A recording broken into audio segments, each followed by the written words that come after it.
بسم الله الرحمن الرحيم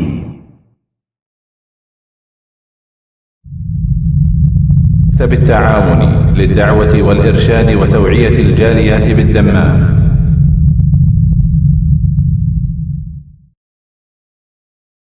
بسم الله الرحمن الرحيم. ومن أحسن قولا ممن دعا إلى الله وعمل صالحا وقال إنني من المسلمين.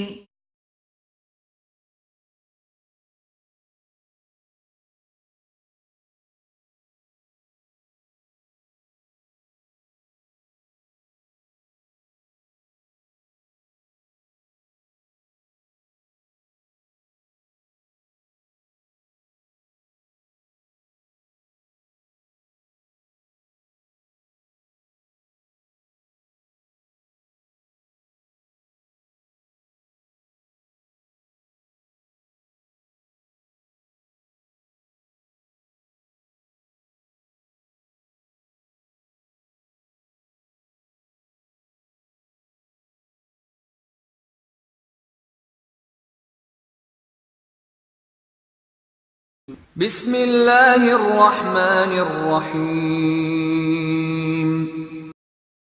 পরম করুণাময় মেহেরবান আল্লাহর নামে শুরু করছি। والمرسلات عرفا فالعاصفات عصفا والناشرات نشرا فالفارقات فرقا فالملقيات ذكرا عذرا أو نذرا إنما توعدون لواقع.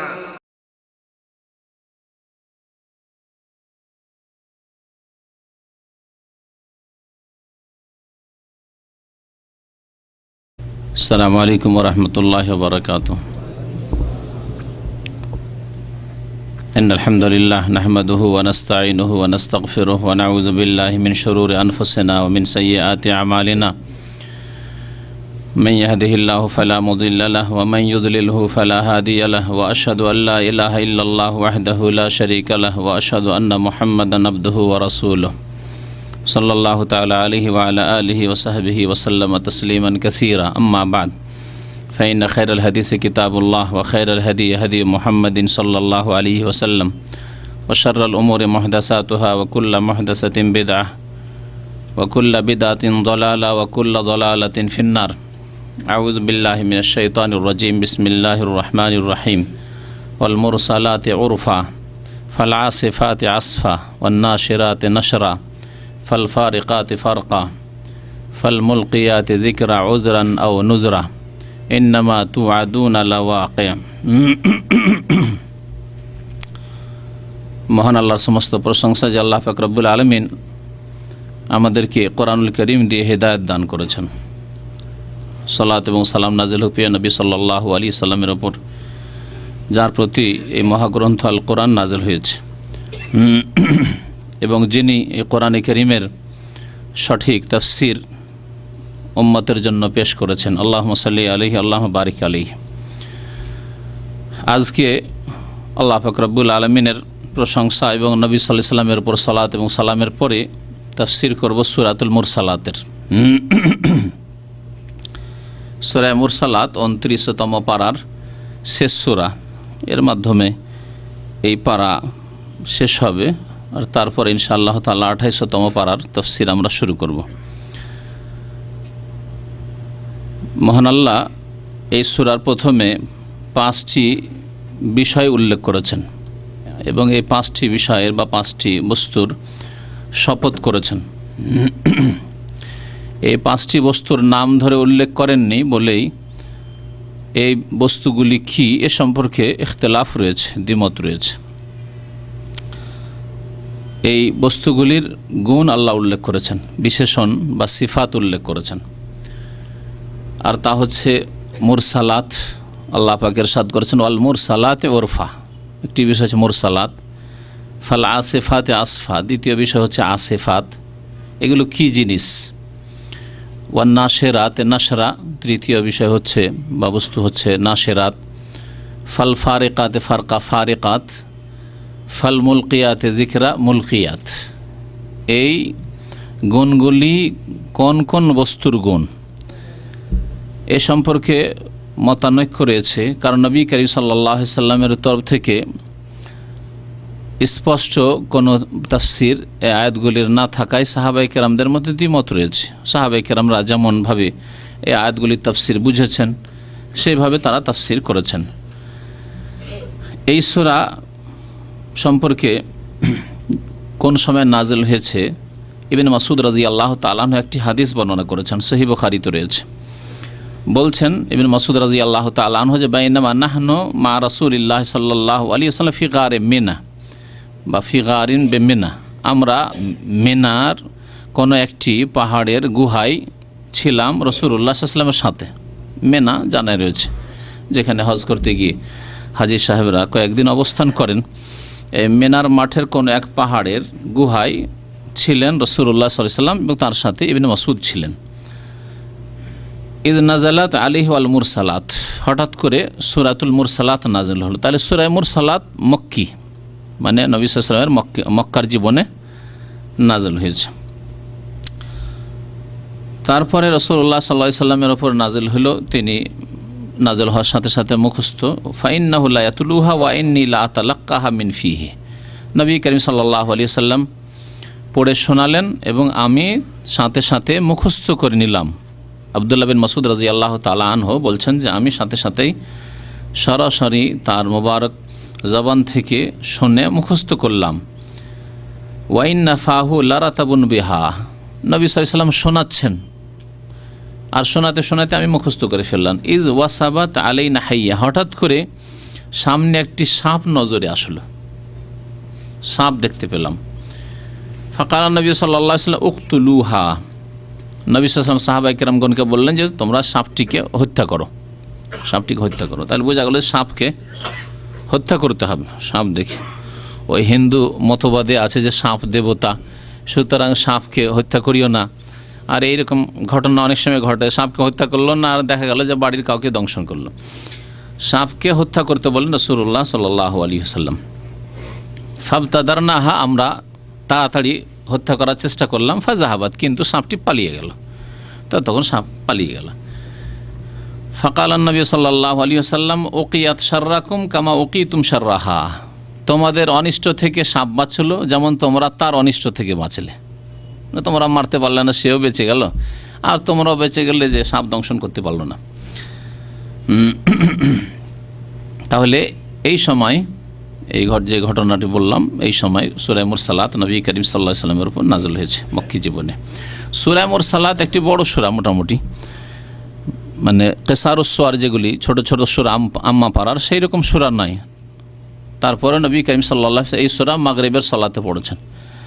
কারণ আজকাল আর অধিকাংশ ইমামরা, মসজিদের ইমামরা মনে করে যে মাগরিব নামাজ মানে সূরা ইখলাস, নাস, ফালাক আর খুব বেশি হইলে সূরা ফিল, কুরাইশ পর্যন্ত, তাই না? মনে করে না? আসলে এটি সুন্নতের খেলাফ।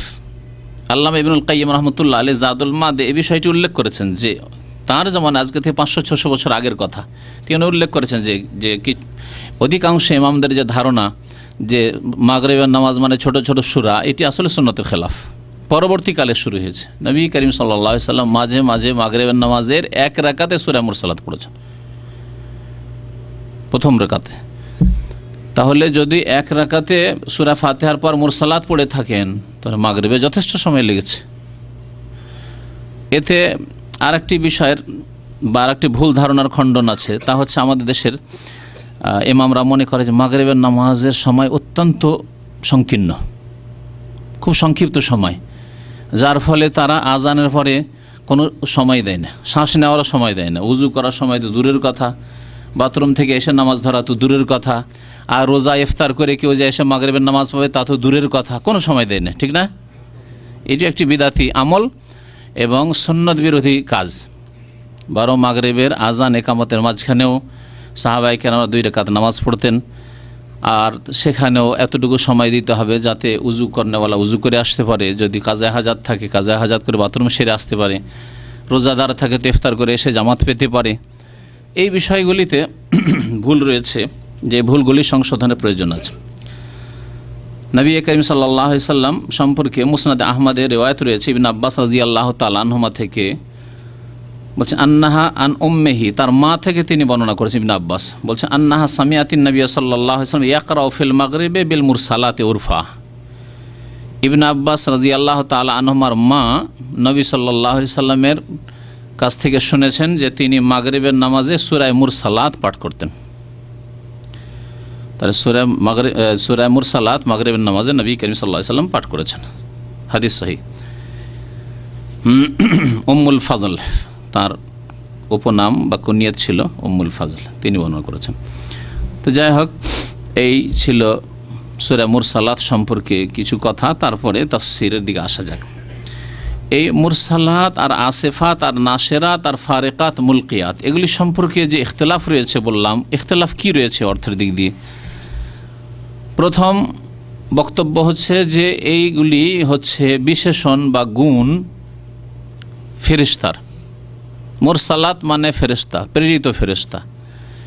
আসিফাত মানে দ্রুত বেগে, মানে দ্রুত বেগে, ঝটিকা, দ্রুত বেগে কোনো কিছু আসা, সে বাতাস হোক অথবা দ্রুত বেগে ফেরেশতা আসা হোক। এক কথায় এই গুণগুলি হচ্ছে ফেরেশতাগণের গুণ, বিভিন্ন দায় দায়িত্বে যে নিয়োজিত ফেরেশতারা রয়েছেন তাদের গুণ এগুলি। এ হচ্ছে একটি মত।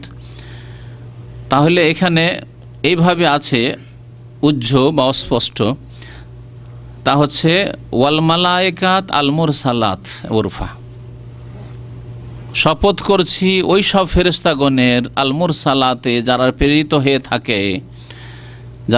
হয়ে থাকেন আল উরফা, সৎ কাজের আদেশ নিয়ে বা কল্যাণের আদেশ নিয়ে। উরফ মানে মারুফ, মারুফ মানে হ্যাঁ সৎ কথা, সৎ কাজ। হ্যাঁ, আল্লাহ পাক কোরআনে কারিমে বলেছেন কুনতুম খায়রা উম্মাতিন উখরিজাত লিন-নাস তা'মুরুনা বিল মারুফ, তোমরা শ্রেষ্ঠ উম্মত, তোমরা মানুষের কল্যাণের জন্য তোমাদেরকে পৃথিবীতে আনা হয়েছে। তা'মুরুনা বিল মারুফ, তোমরা কি করবে? ভালোর আদেশ দান করবে। ভালো কথা হইতে পারে, কাজও হইতে পারে, কাজের সাথে খাস করার কোনো প্রয়োজন করে না। আপনি একটা ভালো কথা বলেন, সেটা হচ্ছে মারুফ। মারুফের বিপরীত হচ্ছে মুনকার। মুনকার হারাম, নাজায়েজ, আপত্তিকর, অসৎ কথা, অসৎ কাজ। ও তানহাউনা আনিল মুনকার, এবং মুনকার থেকে বাধা দেবে।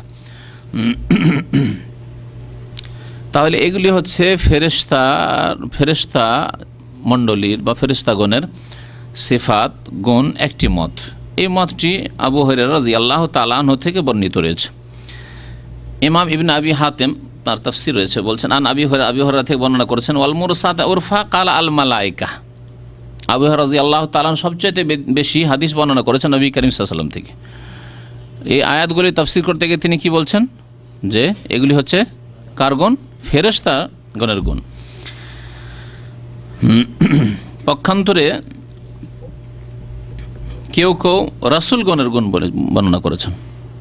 এসে দ্বিতীয় মত যে গুণগুলি হচ্ছে রাসূলগণের, তবে এটি খুব কম প্রসিদ্ধ। আর একটি প্রসিদ্ধ মত হচ্ছে যে এগুলি হচ্ছে বাতাসের গুণ, বায়ুর গুণ, ঝড় বাতাস। এই মতটি ইবনে মাসউদ রাদিয়াল্লাহু তাআলা আনহু থেকে বর্ণিত হয়েছে। যেমন একটি riwayat রয়েছে, বলছে ইবনে মাসউদকে জিজ্ঞাসা করলাম, আবুল ওবাইদিয়ান জিজ্ঞেস করছেন, কি বলছেন যে সাআলতু ইবনে মাসউদ আনিল মুরসালাত উরফা কাল আর-রিহ, আমি আব্দুল্লাহ মাসউদকে জিজ্ঞাসা করলাম যে ওয়াল মুরসালাত উরফা ফাল আসিফাতে আসফা এগুলির অর্থ কি? তো তিনি বললেন যে এগুলি বাতাসকে বোঝানো হয়েছে, বায়ুকে বোঝানো হয়েছে। যাই হোক, এই মতগুলি উল্লেখ করার পরে এখন তাফসীর শুনেন যে কি তাফসীর। যদি ফেরেশতা ধরে নিই তাহলে কি তাফসীর হবে, আর বাতাস ধরলে কি তাফসীর হবে।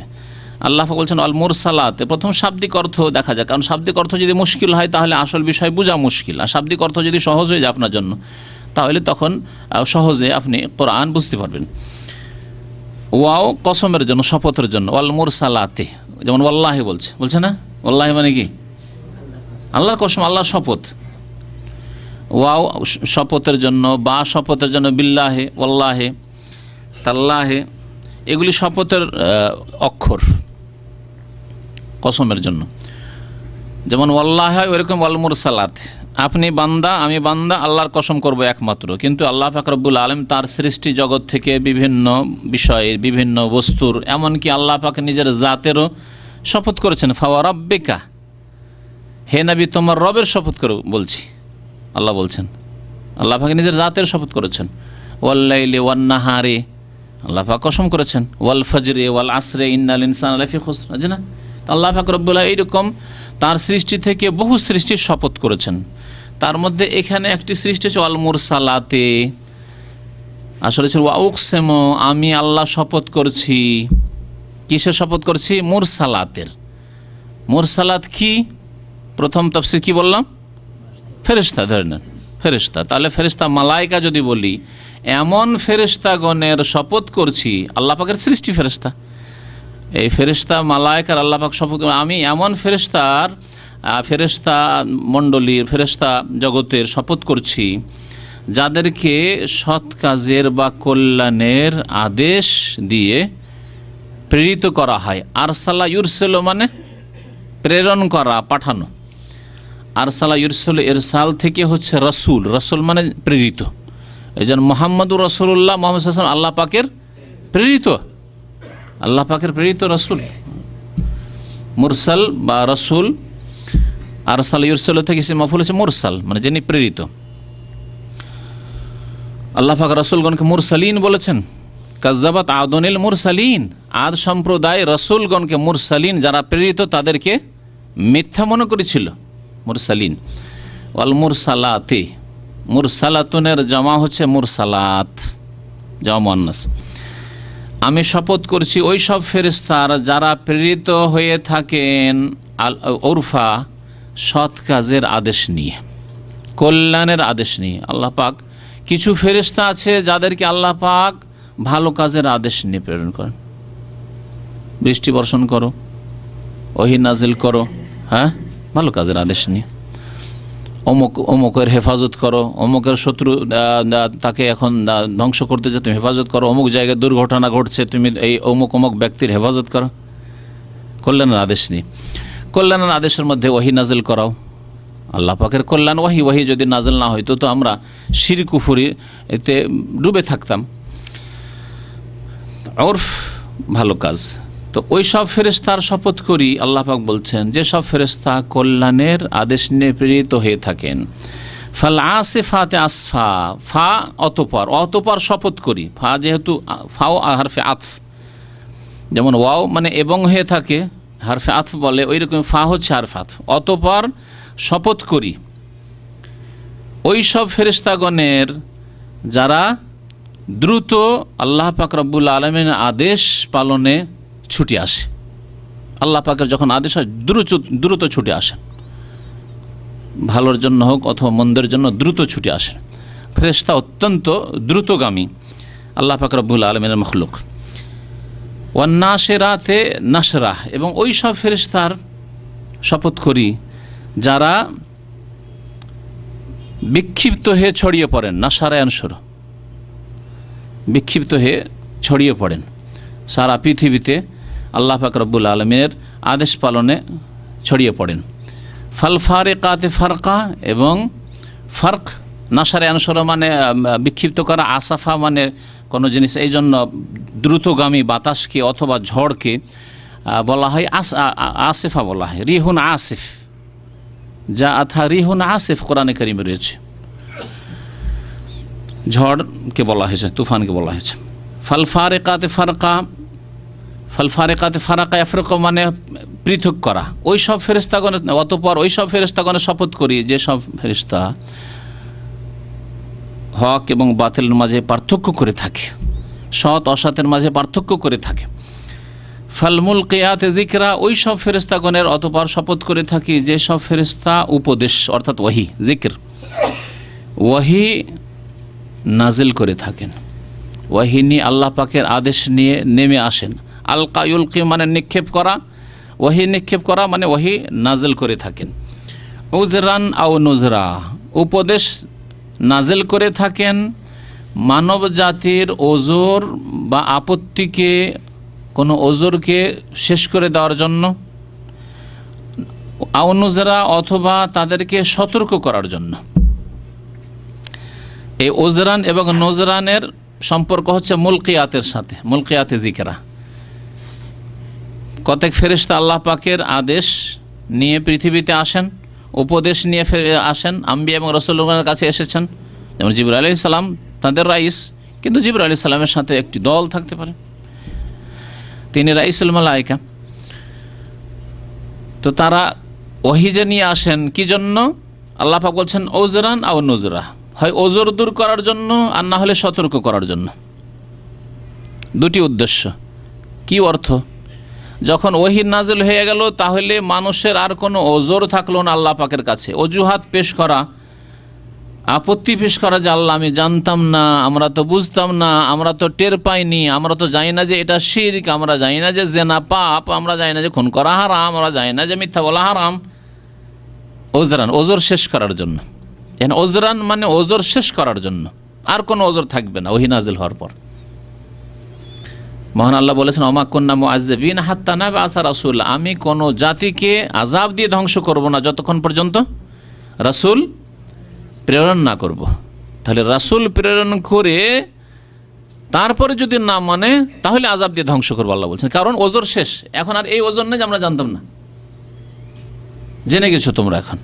ওজরান আও নুজরা, অথবা সতর্ক সাবধান করার জন্য। উদ্দেশ্য হচ্ছে ওহী নাজিল করা, সতর্ক সাবধান করা। এতদিন গাফিলতিতে ছিলে, ঘুমিয়ে ছিলে, সতর্ক করে দেওয়া হয়েছে, দেখো সজাগ হয়ে যাও, আল্লাহর আযাব কিন্তু আসবে না মানলে। আল্লাহর একত্বকে অস্বীকার করো, শিরক করো, কুফরি করো, তাহলে আল্লাহর আযাব আসবে। পাপে ডুবে থাকো, তাহলে আল্লাহর আযাব আসবে। নামাজ না পড়ো তো আল্লাহর আযাব আসবে। নজরান, সতর্ক সাবধান করে দেওয়া হয়েছে। এই জন্য নবী গুণ আল্লাহ পাক কোরআনে কারিমে বলেছেন বাশিরা ওয়া নাযিরা, সুসংবাদদাতা, যারা মানবে তাদের জন্য সুসংবাদদাতা নবী, আর নাজির সতর্ক সাবধানকারী, যারা মানবে না, মানতে চাইবে না, তাদের জন্য সতর্ক সাবধান করার উদ্দেশ্যে নবী এসেছেন। যদি এই গুণগুলিকে, বিশেষণগুলিকে ধরে না হয় যে এগুলি হচ্ছে বাতাসের গুণ, তাহলে তরজমা কেমন হবে? 5 নম্বরটি বাদ দিই। ফাল মুলকিয়াতে যিকরা, যেহেতু উপদেশ নাজিলকারী, উপদেশ নাজিলকারী ফেরেশতা। বাকি মুরসালাত, আসিফাত, নাশিরাত আর ফারিকাত, এই 4টি বিশেষণ বাতাসের ক্ষেত্রে প্রযোজ্য। তাহলে তাফসীর এইভাবে হবে যে অল মুরসালাত ওরফা, ওই বাতাসের, ওই বায়ুর আমি শপথ করছি, আল্লাহ বলছেন, যেই বায়ু কল্যাণ নিয়ে প্রেরিত। বাতাস দুই রকম, কখনো বাতাস এসে মানুষের কল্যাণ করে, বাতাস না আসলে অশান্তি। কারণ বাতাস যখন বয় না, গাছের পাতা নড়ে না, এই গরমে কত অশান্তি। এসির মধ্যে বসে আছেন, বুঝতে পারছেন না, বাইরে থাকলে বুঝতে পারতেন, কিন্তু বাতাস যদি থাকে কত আরাম। এছাড়াও বাতাসের বহু ফায়দা, বহু উপকারিতা রয়েছে। ওয়াল মুরসাল, ওই বায়ুর আমি শপথ করছি যেই বায়ু কল্যাণ নিয়ে বা ভালো নিয়ে প্রেরিত, কল্যাণের সাথে, কল্যাণের উদ্দেশ্যে প্রেরিত আল্লাহর পক্ষ থেকে। আর কতক বায়ু আছে আযাব, এমন ঝড় আসলো সব কিছু সর্বনাশ করে দিল, গাছপালা সব ভেঙে গেল, বাড়ি ঘর পড়ে গেল, গাছের ফল পড়ে নষ্ট হয়ে গেল, আল্লাহর আযাব। ওয়াল মুরসালাত উরফা, তাহলে ভালো, যেই বাতাস ভালো নিয়ে প্রেরিত, সেই বাতাসে আল্লাহ শপথ করেছেন প্রথম আয়াতে। দ্বিতীয় আয়াতে ফাল আসিফাতে আসফা, ঝটিকা বায়ু, যে দ্রুতগামী বায়ু, খুব জোরে প্রবল বেগে বাতাস আসলো, সেই বাতাসের আল্লাহ পাক রব্বুল আলামিন শপথ করেছেন। ওয়ান নাশিরাতে নাশরা, এবং এমন বাতাসের শপথ করেছেন, নাশারে আনসরা মানে বিক্ষিপ্ত করে দেওয়া, ছড়িয়ে দেওয়া। যেই বাতাস আকাশের মেঘমালাকে গোটা আকাশে ছড়িয়ে দেয়। দেখে এক জায়গায় জমে থাকে মেঘ, ওই জমে থাকা অবস্থায় যদি মেঘ থাকে কখনো বৃষ্টি বর্ষণ হবে না। তাহলে আকাশে যদি মেঘ আর মেঘ দেখেন, আর সেটা যদি বৃষ্টির আকারে না নামে, তাহলে সেই মেঘে তো লাভ নেই, তাতে তেমন লাভ নেই। কিন্তু যখন আল্লাহ পাকের পক্ষ থেকে বাতাস আসে আর গোটা আকাশে মেঘমালা ছড়িয়ে পড়ে, তারপরে বৃষ্টি বর্ষণ শুরু হয়। কোরআনে কারীম আল্লাহ পাক এই দৃশ্যগুলি বিভিন্ন আয়াতে তুলে ধরেছেন অন্য জায়গায়। তো এমন বাতাসের শপথ করছি যেই বাতাস মেঘমালাকে বিক্ষিপ্ত করে দেয়, আসমানে ছড়িয়ে দেয়। ফাল ফারিকাতে ফারকা, এবং এমন মেঘমালার শপথ করছি যা ভাগ করে দেয়, যা বিভক্ত করে দেয়, মেঘকে বিভক্ত করে দেয়, বিভিন্ন এলাকা বিভক্ত করে দিল। এক জায়গায় না, বিভিন্ন আল্লাহ পাকের আকাশে বিভিন্ন এলাকায় বিভক্ত করে দিল। তো এই গুণগুলি বাতাসের ক্ষেত্রেও প্রযোজ্য। ফালমুলকিয়াতে যিকরা, অর্থাৎ ওই সব ফেরেশতাগণ যারা উপদেশ নিয়ে নেমে আসেন বা ওহী নাজিল করে থাকেন। ওজরান আও নুজরা, ওজরান মানে ওজর শেষ করার জন্য। কেউ কেউ তাফসির করেছেন ওজরানের সামান্য পার্থক্য, সূক্ষ্ম পার্থক্য মনে থাকলে ভালো হবে। কেউ কেউ তাফসির করেছেন, তাফসির কিতাবে দেখা যায় যে ওজরান অর্থাৎ তাদেরকে ওজরের সুযোগ দেওয়ার জন্য। ওজরের সুযোগ মানে তওবা করার সুযোগ। ভুল করে আছে কিন্তু আল্লাহ পাকের সামনে ওজর পেশ করার সুযোগ। ওজর পেশ করা মানে তওবা করা। আল্লাহ ভুল করেছি, আল্লাহ তুমি মাফ করে দাও, এটা ওজর না আল্লাহর কাছে? আপনি ওজর পেশ করলেন। তো আল্লাহ পাক ওহী নাজিল করেছেন এই ফেরেশতাগণের মাধ্যমে ওজরের সুযোগ দেওয়ার জন্য, অর্থাৎ তওবার সুযোগ দেওয়ার জন্য। ওজরান আও নুজরা, অথবা সতর্ক করার জন্য। আর ওজরানের অধিকাংশ তাফসীরকারগণ যে তাফসীর করেন সেটা হচ্ছে যে ওজরকে শেষ করার জন্য, যে আর কোনো ওজর যেন না থাকে তোমাদের। কাল কিয়ামতে না বলতে পারো যে আল্লাহ আমরা তো জানতাম না তাওহীদ জানতাম, না রিসালাত জানতাম, না আখিরাত জানতাম, না কোরআন জানতাম, না নামাজ জানতাম, কিছু জানতাম না, লাদ্রি কিছু জানতাম না, এই কথা যেন বলার কোনো সুযোগ না থাকে। জেনেছো তোমরা। আল্লাহ পাক যে কসম করলেন, কসম কি বিষয়ের ওপর করলেন? বিষয়টি কি? বিষয়টি হচ্ছে এই 7 নম্বর আয়াতে, ইন্নামা তুআদুনা লাওয়াকিহ। আল্লাহ এই বিষয়টি বলার জন্য এই 5টি বস্তুর কসম করলেন। আমি কসম করে বলছি যে নিশ্চয় তোমাদের সাথে যা প্রতিশ্রুতি হয়েছে, যে ওয়াদা করা হয়েছে, অবশ্যই তা বাস্তবায়িত হবে। লাওয়াকে, তা ঘটবে। ওয়াকে বলে না কিসসাকে, ওই ওয়াকে থেকে ওয়াকা মানে ঘটা, কোনো কিছু ঘটিত হওয়া। ইন্নামা তুআদুনা লাওয়াকি, নিশ্চয় যা কিছু তোমাদের সাথে ওয়াদা করা হয়েছে অবশ্যই তার বাস্তবায়ন হবে, তা হবেই হবে। কি ওয়াদা করা হয়েছে? দুনিয়ার পরে আখিরাত হবে, দুনিয়া ধ্বংস হবে, হ্যাঁ, আসমান জমিন সবকিছু ধ্বংস হয়ে যাবে, সূর্য চন্দ্র আলোহীন হয়ে যাবে, কিয়ামতে হাজির হবে, বিচার দিবস আল্লাহর সামনে হাজির হয়ে দাঁড়াতে হবে এবং জবাবদেহি করতে হবে। এগুলি আল্লাহ পাকের পক্ষ থেকে প্রতিশ্রুতি, ওয়াদা। সৎ লোক, হে মানুষ, তোমরা যদি সৎ হও তোমাদেরকে উত্তম প্রতিদান দেওয়া হবে, ওয়াদা আল্লাহ পাক। তোমাদের ইন্নী জাযাইতুহুমুল ইয়াওমা বিমা সাবারু, আজকে তোমাদেরকে উত্তম প্রতিদান দেব তোমাদের ধৈর্যের। তো আল্লাহ পাক এই প্রতিদান দিবস, ইয়াউমুল জাযা, ইয়াউমুল বাস, পুনরুত্থান এবং প্রতিদান দিবস হচ্ছে প্রতিশ্রুত যে ওয়াদা আল্লাহ করেছেন তার। কখন তা হবে, তখন কি অবস্থা হবে, তার কিছু দৃশ্য আল্লাহ পাক তুলে ধরেছেন। ফাইজান নুজুমু তুমিসাত, যখন তারকারাজি কি হয়ে যাবে? তুমিসাত মানে তামস মানে আলোহীন হয়ে যাও, আলোহীন হয়ে যাবে। অন্য জায়গায় আল্লাহ পাক বলেছেন ইনতাসারাত, খসে পড়ে যাবে, খসে যাবে আকাশ থেকে। যেমন মুকুল শুকিয়ে গিয়ে বা ফল শুকিয়ে গিয়ে ঝরে পড়ে, ওইরকম আকাশ থেকেই বিশাল বিশাল তারকা নক্ষত্র খসে পড়ে যাবে। ওয়াইজাল কাওয়াকিবু ইনতাসারাত ওয়াইজান নুজুমু ইনকাদারাত, ইনকাদারা মানে খসে পড়ে যাওয়া। আল্লাহ পাক বলেছেন ফাইজান নুজুমু তুমিসাত, আলোহীন হয়ে যাবে, আলোহীন হয়ে যাবে, তারপর ধ্বংস হয়ে খসে পড়ে যাবে। ওয়াইজাস সামাউ ফুরিজাত, এবং আসমান ছিদ্র হয়ে যাবে। ফারাজ মানে ছিদ্র হওয়া। অন্য আয়াতে আল্লাহ কি বলেছেন? ইজাস সামাউন ফাতারাত, ইন ফাতারা মানে বিদীর্ণ হওয়া, ফেটে যাওয়া। ইজাস সামাউন শাক্কাত, ইন শাক্কা মানে ফেটে যাওয়া। ওয়াইজাস সামাউ ফুরিজাত, যখন আসমান ছিদ্র হয়ে যাবে মানে বিদীর্ণ হয়ে যাবে। ওয়াইজাল জিবাল নুসিফাত, পাহাড় পর্বতমালাকে কি করা হবে? নুসিফাত, উড়িয়ে দেওয়া হবে, নিশ্চিহ্ন করে দেওয়া হবে। এত ভারী পাহাড়, এত বিশাল পর্বতমালা, কত আল্লাহ পাকে পাহাড় পর্বত রয়েছে, যা যদি এই জমিনের উপর না থাকতো তাহলে জমিন স্থির থাকতো না, অস্থির ছিল। আল্লাহ পাকে জমিনকে স্থির করার জন্য, বসবাসযোগ্য করার জন্য এইসব পাহাড় পর্বতমালা জমিনের উপর পুঁতে রেখেছেন। কেমন? অল জিবালা আওতাদা, যেমন তামু লাগাতে গিয়ে কি লাগে, হ্যাঁ হ্যাঁ, খুঁটি বা আপনার যে কিলক, ওই রকম আল্লাহ পাক রব্বুল বলেছেন আল জিবাল আওতাদা, এই পাহাড়গুলি হালকা হয়ে যে শূন্য হয়ে গিয়ে উড়তে থাকবে।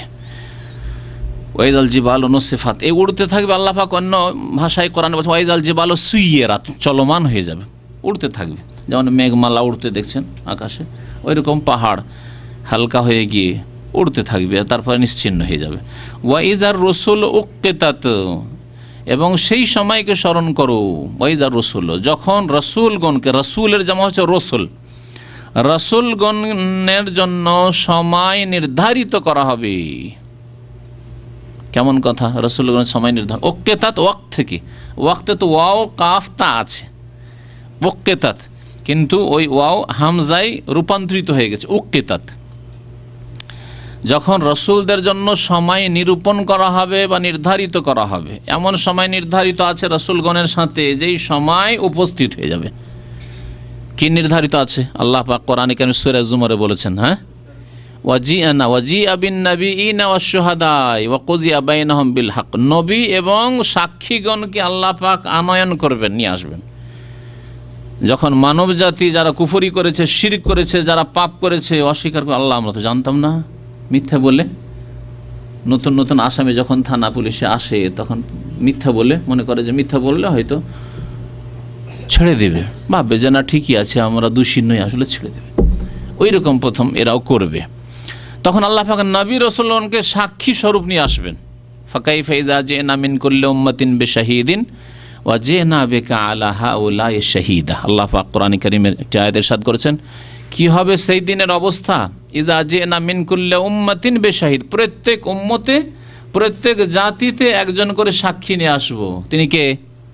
নবী রাসূল, প্রত্যেক জাতির রাসূল, নিজ নিজ উম্মতের জন্য সাক্ষী। নূহ আলাইহিস সালাম নিজের জাতি, আল্লাহ এদেরকে হেদায়েত করেছি, সাক্ষী আছে আমি। ইব্রাহিম আলাইহিস সালাম সেই জাতির জন্য সাক্ষী। মুসা, ঈসা, যত আম্বিয়া এবং রাসূলগণ এসেছেন নিজ নিজ জাতির জন্য সাক্ষী। মিন কুল্লি উম্মাতিন বিশাহিদ ওয়া জিনা বিকা আলা হাউলাই শাহীদা, হে নবী আপনাকে এদের উপর সাক্ষী করে নিয়ে আসবো। আলা হাউলাই, সাহাবায়ে কেরামদের দিকে ইঙ্গিত করে আল্লাহ পাক বলছেন, এই শেষ উম্মতের দিকে ইঙ্গিত করে বলছেন যে আল্লাহ হাউলাই শাহীদা, এদের উপর সাক্ষী করে নিয়ে আসবো। এদের কাছে মেরাজ থেকে নামাজ নিয়ে এসেছিলেন বেনামাজি মুসলিম, সাক্ষী নিয়ে আসা হবে রাসূলুল্লাহ সাল্লাল্লাহু আলাইহি ওয়াসাল্লামকে। আল্লাহ পাক যেন মুসলিম জাতিকে হিদায়াত দান করেন। তো আল্লাহ পাক রব্বুল আলামিন সাক্ষী করে ডাকবেন সেই দিন। ওয়াইজার রসুল উক্কিতাত, ওই দিনকে স্মরণ করো যেই দিন রসুলদের জন্য সময় নির্ধারণ করা হবে যে এখন তোমাদের সময় হয়েছে, আসো নিজ নিজ জাতির বিরুদ্ধে সাক্ষী দাও। এরা অস্বীকার করছে, এরা জানতো না নামাজ, এরা জানতো না আখিরাত, এরা জানতো না জান্নাত জাহান্নাম, এরা জানতো না আল্লাহ, তাওহীদ, কিছুই জানতো না বলছে। নবী রাসূলগণকে নিয়ে আসা হবে। ওয়াইজা রসুল উক্কিতা লিআইয়ি ইয়াউমিন উজ্জিলাত, তো এই দিনটি কোন দিনের জন্য স্থগিত রাখা হয়েছে? আল্লাহ বলছেন লিআইয়ি ইয়াউমিন, কোন দিনের উদ্দেশ্যে, কোন দিনের জন্য। উজ্জিলাত, আজ্জালা হামজা দিয়ে, আজ্জালা ইউআজ্জালু মানে বিলম্ব করে রাখা, যেটা পরে আসবে আজাল থেকে। ফাইদা যা আজালহুম, তাদের যখন সময় আসবে, তাহলে সময়টা পরে আসছে। আর আইন যদি হামজার জায়গায় আইন দিয়ে দেন, আজ্জালা মানে হচ্ছে তাড়াতাড়ি আসা। এই জন্য মোহরের ক্ষেত্রে ফিকার কিতাবাদিতে, যদিও সুন্নত হচ্ছে নগদ নগদ মোহর দেওয়া, কিন্তু ফিকার কিতাবাদিতে ভাগ করা হয়েছে মোহরে মুআজ্জাল মানে নগদ নগদ মোহর দেওয়া, এইটি হচ্ছে সুন্নত তরিকা। আর এটা হচ্ছে মোহরে মুআজ্জাল মানে ধার, আজাল, সময় নির্ধারিত করা আছে, অথবা নেই, দিবে কোনোদিন, না দিবে মরার সময় মাফ। এই হলো অধিকাংশ আমাদের সমাজের মুসলিমদের অবস্থা। অথচ নবী করিম সাল্লাল্লাহু আলাইহি ওয়াসাল্লাম একটি বিবাহ পড়াননি। আল্লাহর নবীর সাহাবাই কেরামদের মধ্যে কোনো এক সাহাবীর বিবাহ দেখাতে পারবেন না যে ধার মোহরে বিবাহ হয়েছে। আমাদের সমাজে 1999টা বলা হলো, সবগুলি ভাগ করার প্রয়োজনই নেই, সবগুলি সব বাকি মোহরের বিবাহ, সব বাকি মোহরের বিবাহ, সুন্নতের খেলাফ বিবাহ। আল্লাহ পাক বলেন লিআইয়ি ইয়াউমিন উজ্জিলাত, এই কোন দিনের উদ্দেশ্যে স্থগিত রাখা হয়েছে, মানে নবী রাসূলগণকে সাক্ষী করে জানা হবে এটা কখনকার জন্য স্থগিত রাখা হয়েছে, কখন হবে আল্লাহ জিজ্ঞেস করছেন, আর জিজ্ঞাসা করে স্বয়ং নিজে উত্তর দিচ্ছেন। যেমন কদর সম্পর্কে আল্লাহ পাক জিজ্ঞাসা করেছেন, ইন্না আনজালনাহু ফি লাইলাতুল কদর ওয়া মা আদরাকা মা লাইলাতুল কদর, লাইলাতুল কদর কি? আল্লাহ তারপরে জবাব দিচ্ছেন লাইলাতুল কদর খায়রুম মিন আলফি শাহর।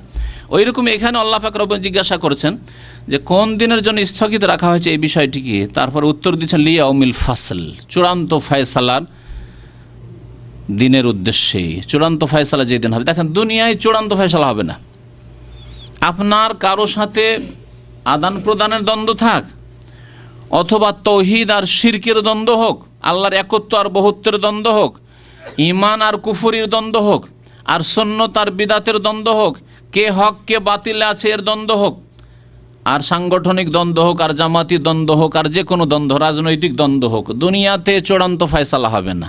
অনেক সময় যে হক পথে আছে তাকে দুর্বল মনে করা হচ্ছে, আর তাকে ভুল আর ভ্রান্ত মনে করা হচ্ছে, তাই না? অনেক সময় দেখা যাচ্ছে যে বাতিল মনে করছে, বা বাতিলকে লোকেরা মনে করছে এরাই হক পথে আছে। কিন্তু আখেরাত এমন একটা সময়, বিচার দিবস, ইয়াউমুল ফাসল, যেই দিন চূড়ান্ত ফয়সালা হবে, হক স্পষ্ট হয়ে যাবে, বাতিল স্পষ্ট হয়ে যাবে, হকপন্থী স্পষ্ট হয়ে যাবে এরাই হকপন্থী, আর বাতিলপন্থী স্পষ্ট হয়ে যাবে যে এরা বাতিলপন্থী, জান্নাতি জাহান্নামী সুস্পষ্ট হয়ে যাবে।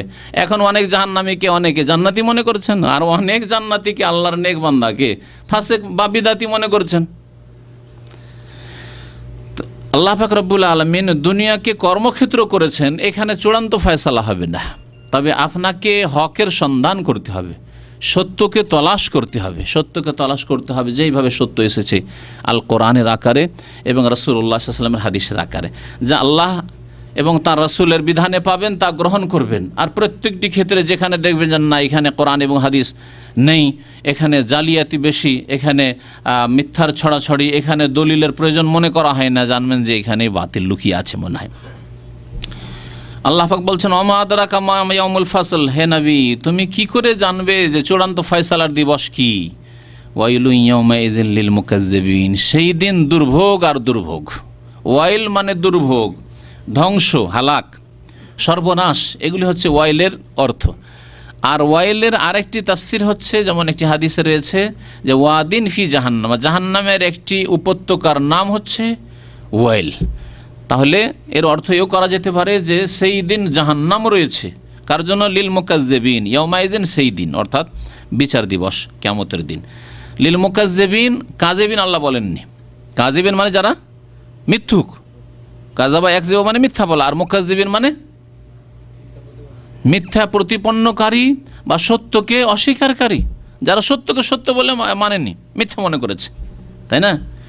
তাহলে আল কোরআন সত্য, দ্বীন ইসলাম সত্য, আল্লাহর একত্ব তৌহিদ সত্য, নবীর আদর্শ সুন্নাত সত্য, এগুলিকে যারা মিথ্যা প্রতিপন্ন করেছে, এগুলিকে প্রত্যাখ্যান করেছে, প্রত্যাখ্যানকারী বলতে পারেন।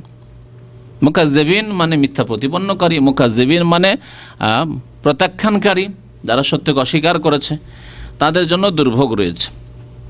ওয়াইলু ইয়াউমাইযিন লিল মুকাজ্জিবিন আলাম নুহলিকিল আউয়ালিন, আল্লাহ পাক এখানে উপদেশ দিচ্ছেন মানব জাতিকে, তোমরা কি ইতিহাস পড়ো না? মানব জাতির ইতিহাস জানো না যে আমি কি ধ্বংস করিনি প্রাচীন যুগের লোকদেরকে, আগের লোকদেরকে, যারা পূর্ববর্তী লোক ছিল তাদেরকে আমি ধ্বংস করিনি? আদ সম্প্রদায়ের ঘটনা জানো না? এই আরব উপদ্বীপে আদ সম্প্রদায়ের এলাকা হচ্ছে আরবুল খালি, যে আরব সৌদি আরবের মধ্যে যে 1/4 সৌদি আরবের 1/4 অংশ এখনো শূন্য পড়ে আছে, মরুভূমি আর মরুভূমি, ওমান আর দুবাইয়ের এলাকা। এখান থেকে আলাসারা এই রাস্তার দিকে যখন যাবেন আর কোনো জনবসতি নেই, কাতারের বর্ডারের কাছাকাছি যাওয়ার পরে দেখবেন ওই দিকটা আরবুল খালি বলা হচ্ছে। রব মানে হচ্ছে 1/4 অংশ, আর খালি মানে শূন্য। সৌদি আরবের 1/4 অংশ শূন্য হয়ে পড়ে আছে। এই এলাকায় জনবিহীন এখন পর্যন্ত। আদ সম্প্রদায় এসব এলাকায় বাস করতে অত্যন্ত শক্তিশালী জাতি ছিল, তাদেরকে ধ্বংস করেছে। ইতিহাস মানুষের সামনে মজুদ আছে, এমন নয় যে এগুলো কল্পিত ঘটনা, এগুলি হচ্ছে উপন্যাস না, উপন্যাস না, বাস্তব সত্য ঘটনা। আমাদের যেহেতু অনেক শক্তিশালী জাতি ছিল, তাদেরকে আল্লাহ ধ্বংস। আলাম নুহলিকিল আউয়ালিন, এই আগের জাতিকে আমি কি ধ্বংস করিনি?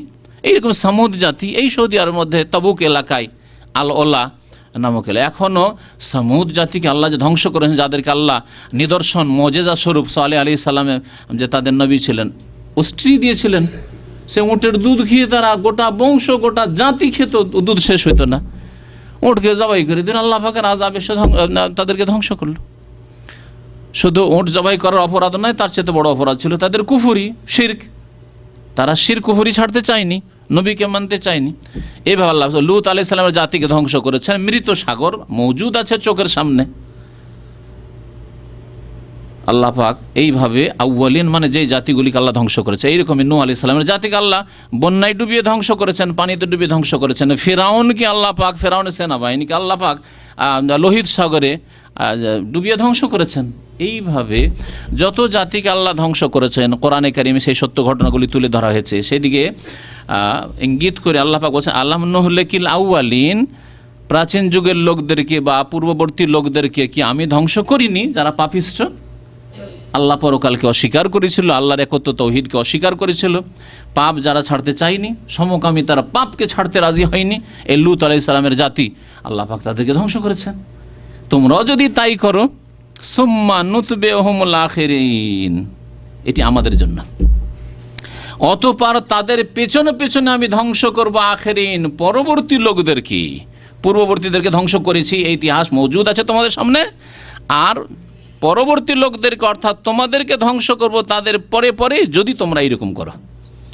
তোমরা ইমানের জায়গায় যদি কুফরি করো, বিশ্বাসের জায়গায় অবিশ্বাস করো, তৌহিদের জায়গায় যদি শিরক করো, সুন্নতের জায়গায় বিদআত করো, নামাজি হওয়ার জায়গায় বেনামাজি হও, সৎ কাজের জায়গায় যদি অসৎ কাজ পাপে ডুবে যাও, সুম্মা নুতবিউহুমুল আখিরিন, পরবর্তীদেরকে তারপরেই আমি ধ্বংস। আতবা ইউতবিউ মানে পেছনে পেছনে বা পরে কোনো কাজ করা। আল্লাহ পাক তারপরে তার নীতিমালা উল্লেখ করেছেন, কাযালিকা নাফআলু বিল মুজরিমিন, আমি অপরাধীদের সাথে এই রকমই করে থাকি। অপরাধী যারা পাপিষ্ঠ তাদের সাথে আমি এই রকমই করে থাকি। আগের জাতিকেও তাদের অপরাধের জন্য ধ্বংস করেছি, আর এই জাতি উম্মাতে মুসলিমা রাসূলুল্লাহ সাল্লাল্লাহু আলাইহি ওয়াসাল্লাম উম্মত যদি এইরকম কাজ করে তাহলে তাদেরকেও এইভাবে ধ্বংস করব। তবে নবী করিম সাল্লাল্লাহু আলাইহি ওয়াসাল্লামের একটি দোয়া আছে, জানা আছে? কি দোয়া?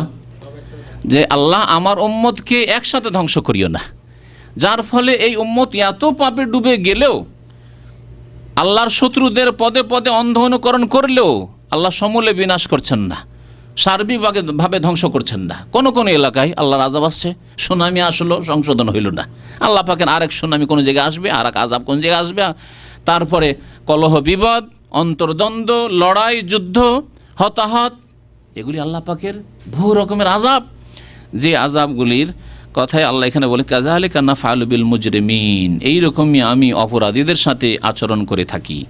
ওয়াইলু ইয়াউমাইযিল লিল মুকাজ্জিবিন, সুতরাং দুর্ভোগ রয়েছে সেই দিন মিথ্যা প্রতিপন্নকারীদের জন্য। আলাম, তারপরে কি আছে? নাখলুকুকুম মিন মাইম মাহিন, আমি তোমাদেরকে কি তুচ্ছ পানি থেকে, তুচ্ছ পানি থেকে, মাহিন আল্লাহ বলেছেন, তুচ্ছ বলেছেন, নাপাক বলেননি। মাহিন মানে তুচ্ছ। আপনার নাকের পোটা নাপাক না ঘৃণিত? ঘৃণিত। নাপাক? নাপাক যদি হয় তাহলে কত সময় আপনার হাতে লাগছে কাশফোঁটা, তাহলে হাত নাপাক, কিন্তু ঘৃণিত, খারাপ লাগছে, নোংরা। ওই রকমই হচ্ছে বীর্য মানি। আলাম নাখলুকুম মিন মাইম মাহিন, আমি কি তোমাদেরকে সৃষ্টি করিনি তুচ্ছ পানি হতে? ফাজআলনাহু ফি কারারিম মাকিন, অতঃপর তাকে আমি স্থান দিইনি সুরক্ষিত জায়গায়, তাকে আমি রেখে দিইনি সুরক্ষিত স্থানে। সুরক্ষিত স্থান কি? রহেম, মায়ের রহেম, জরায়ু। আল্লাহ পাক রব্বুল জরায়ুতে স্থান দান করেছেন এবং তারপরে তাকে বিভিন্ন স্তর পার করে ওয়াকাদ খালাকাকুম আতওয়ারা, আল্লাহ বলেছেন সূরা নূহে, তোমাদেরকে আল্লাহ পাক বিভিন্ন স্তর পার করে অতিক্রম করে সৃষ্টি করে এই দুনিয়াতে নিয়ে এসেছেন। এই আতওয়ারগুলি কি, এই স্তরগুলি কি? প্রথম হচ্ছে 40 দিন, নবী করিম সাল্লাল্লাহু আলাইহি ওয়াসাল্লাম হাদিসে রয়েছে, হ্যাঁ, 40 ইয়াওমান নুতফা, 40 দিন বীর্যের আকারে থাকলে, তারপরে 40 দিন, হ্যাঁ, আলাকা জমাট বাঁধা রক্তের আকারে থাকলে, তারপরে 40 দিন সুম্মা 40 ইয়াওমান মুজগা, গোশতপিণ্ডের আকারে, রক্ত গোশতের টুকরো গোশতপিণ্ডের আকারে থাকলে, আর তারপরে কয়দিন হলো? হ্যাঁ, 120 হলো। 120 যখন হয়ে গেল তখন প্রথম হচ্ছে নুতফা, তারপরে আলাকা, তারপরে হচ্ছে মুজগা, 3-4 বার 120 হয়ে গেল, মানে 4 মাস হয়ে গেল। 4 মাস যখন হয়ে গেল, সুম্মা ইউমারু বিআরবা'i কালিমাত, 4টি কথার আদেশ দিয়ে ফেরেশতাকে পাঠান, আর তখন ইউনফাখু ফীহি, রূহ দিয়ে দেওয়া হয়, আত্মা দিয়ে দেওয়া হইল। আল্লাহ পাক রব্বুল তাই বলছেন যে আমি নির্দিষ্ট সময়ের জন্য ওই সুরক্ষিত স্থানে, এত সুরক্ষিত স্থান সুবহানাল্লাহ, যে কেমন ওখানে করে তার কাছে রিজিক যাচ্ছে, কিভাবে আল্লাহ রিজিক পাঠাচ্ছেন। মাসিক ঋতু যেটা একবারে ঘৃণিত দুর্গন্ধযুক্ত কত খারাপ ছিল, সেটাকে ফুলের আকার করে দিয়ে আবার ওখান দিয়ে নাভি দিয়ে খাবার যাচ্ছে। যেহেতু রক্ত, সেটা মুখ দিয়ে না, সেজন্য আল্লাহ পাক নাভি দিয়ে খাবার ব্যবস্থা করছেন। এলা কাদারি মালুম, নির্দিষ্ট সময়ের জন্য, নির্দিষ্ট সময়ের জন্য আল্লাহ পাক রাহেমে জরায়ুতে রাখলেন। ফাকাদার না, আল্লাহ বলছেন আমি সুপরিমিত করলাম। ফাকাদার না, আমি সুপরিমিত করলাম। কত সুন্দর কাঠামো। আল্লাহ যদি সামান্য ব্যতিক্রম, আমার এই সফরে গিয়ে এক ভাইকে দেখলাম, ভালো একজন আলেম, কিন্তু পাঁচটা আঙ্গুলের সাথে একটা আঙ্গুল এখানে আছে, আর একটা তো বেশি আছে, তারও তো শক্তিশালী হওয়া উচিত, তাই না? শক্তিশালী কি কমজোর? কোন এক জায়গায় প্রস্তাব দিতে গেছে বিয়ের জন্য, তার যৌবনকালে মদিনা থেকে পড়ে গেছে, দেখা হইল, বিয়ের প্রস্তাব দিতে গেছে, শুধু এই একটা আঙ্গুল বেশি আছে, ওই জন্য মেয়ে দেয়নি। একটা আঙ্গুল শুধু বেশি আছে, কমও নাই, বেশি আছে। আরে বেশি আছে, বিয়ে দেওয়া উচিত, তাও দিল না। চিন্তা করতে পেরেছেন আপনি? ফাঁকাদান, আল্লাহ বলছে আমি সুপরিমিত করেছি, যেখানে যা লাগবে সেইভাবে আমি দিয়েছি। মাথাটা যদি একটু বড় হয়ে যায় তাও দেখতে খারাপ লাগছে, আবার যদি ছোট হয়ে যায় মাথা, তাও খারাপ লাগছে। সুপরিমিত, দেখেন কোনটা আল্লাহ সুপরিমিত করেননি। এই আঙ্গুলগুলি দেখেন ছোট বড় হয়েছে, তারপরে ভালো লাগছে। সমান যদি হয়ে যেত, আরে সমান হলে ভালো হওয়া উচিত না, ভালো না। আঙ্গুলগুলি যদি আল্লাহ সমান করে দিতেন ভালো হইতো না। ফাকাদার না, ওয়াল্লাযী কাদ্দারা ফাহাদা, যিনি সুপরিমিত করেছেন। কোন নিয়ামতের কথা আল্লাহ পাকের উল্লেখ করবেন যদি এইভাবে এক এক নিয়ামত? এগুলি আল্লাহর জিকির। আসলে আমাদের সব মানুষ আল্লাহর জিকিরকে সীমিত করে দিয়েছে। জিকির মানে বিদাতি জিকির না, সুন্নতি জিকির, তারপরে জিকিরের, এগুলি আল্লাহ পাকের জিকির। যে আল্লাহ পাক রব্বুল কুদরত, আল্লাহ পাক রব্বুল কিভাবে আমাদের সৃষ্টি করেছেন, আল্লাহ পাক রব্বুল কত সুন্দর করেছেন, আল্লাহ পাক রব্বুল কত নিয়ামত আমাদেরকে দিয়েছেন, এগুলো আল্লাহর জিকির না? এই তো আল্লাহর আসল স্মরণ। এর দ্বারা তো মানুষের সংশোধন বেশি হবে। এ মুখের মন্ত্রের চাইতে যখন আপনি বুঝে অন্তর থেকে ঈমানের সাথে আল্লাহর এসব নিয়ামত স্মরণ করবেন, তখন আপনার জীবনের সংশোধন আরো বেশি হবে। যে এগুলি আমার বাবাও দিতে পারে না, আমার মাও দিতে পারেন না, আমার কেউ দিতে পারে না, আমার শাসকও দিতে পারে না, আমার পার্টিও দিতে পারে না, একমাত্র আল্লাহ পাক রব্বুল দিয়েছেন।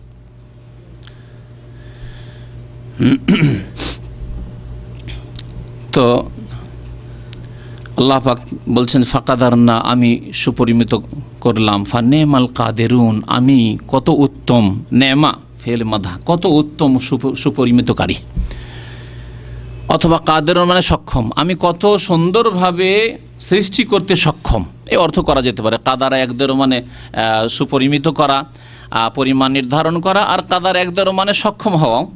আল্লাহ পাক কাদের, আল্লাহ পাক কাদির, আল্লাহ পাকের নামের মধ্যে এই নামগুলি রয়েছে।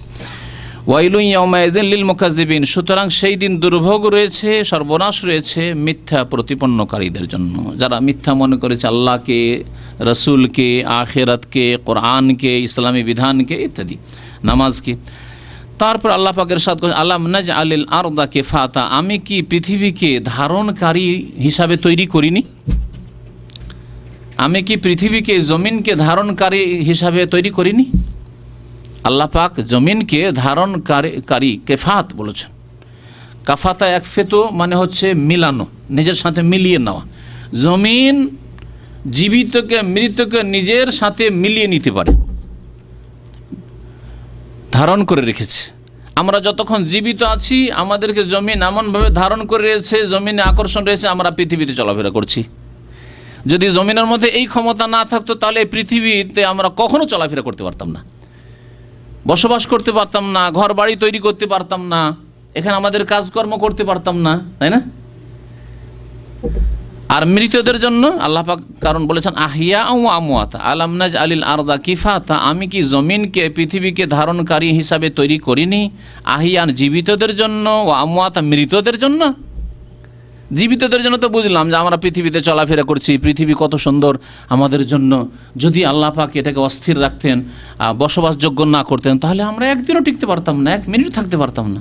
মৃতদের জন্য যেমন মানুষ মরে গেল, মাটি ধারণ করছে, মাটি খনন করে তারপরে তাতে আমরা দাফন করতে পারছি। যদি আমরা দাফন না করতে পারতাম তাহলে পচে সরে এমন দুর্গন্ধ হয়ে যেত, আবহাওয়া এমন দূষিত হয়ে যেত যে বাকি যারা বেঁচে ছিল তারাও সব সর্বনাশ হয়ে যেত, হতো না? তারপরে আমাদের এই যে মৃতদেহ এর সুরক্ষা হেফাজত হতো না। হিংস্র পশু তো খেত, বাঘ ভল্লুকে খেত, আর পশু পাখিতে খেত। এই অবস্থা হতো, এই দৃশ্য হতো। মাটি যদি আমাদেরকে ধারণ না করতো আমাদের মরার পরে, তাহলে এই অবস্থা আমাদের হইতো। আল্লাহ পাকের কত বড় নিয়ামত। তাই আল্লাহ পাক এই আয়াতে এই কথাই স্মরণ করেছেন যে আলাম নাজ আলিল আরদা কিফাতা, আমি কি জমিনকে ধারণকারী হিসাবে সৃষ্টি করিনি? আহিয়া আমওয়াতা, জীবিতদের জন্য এবং মৃতদের জন্য।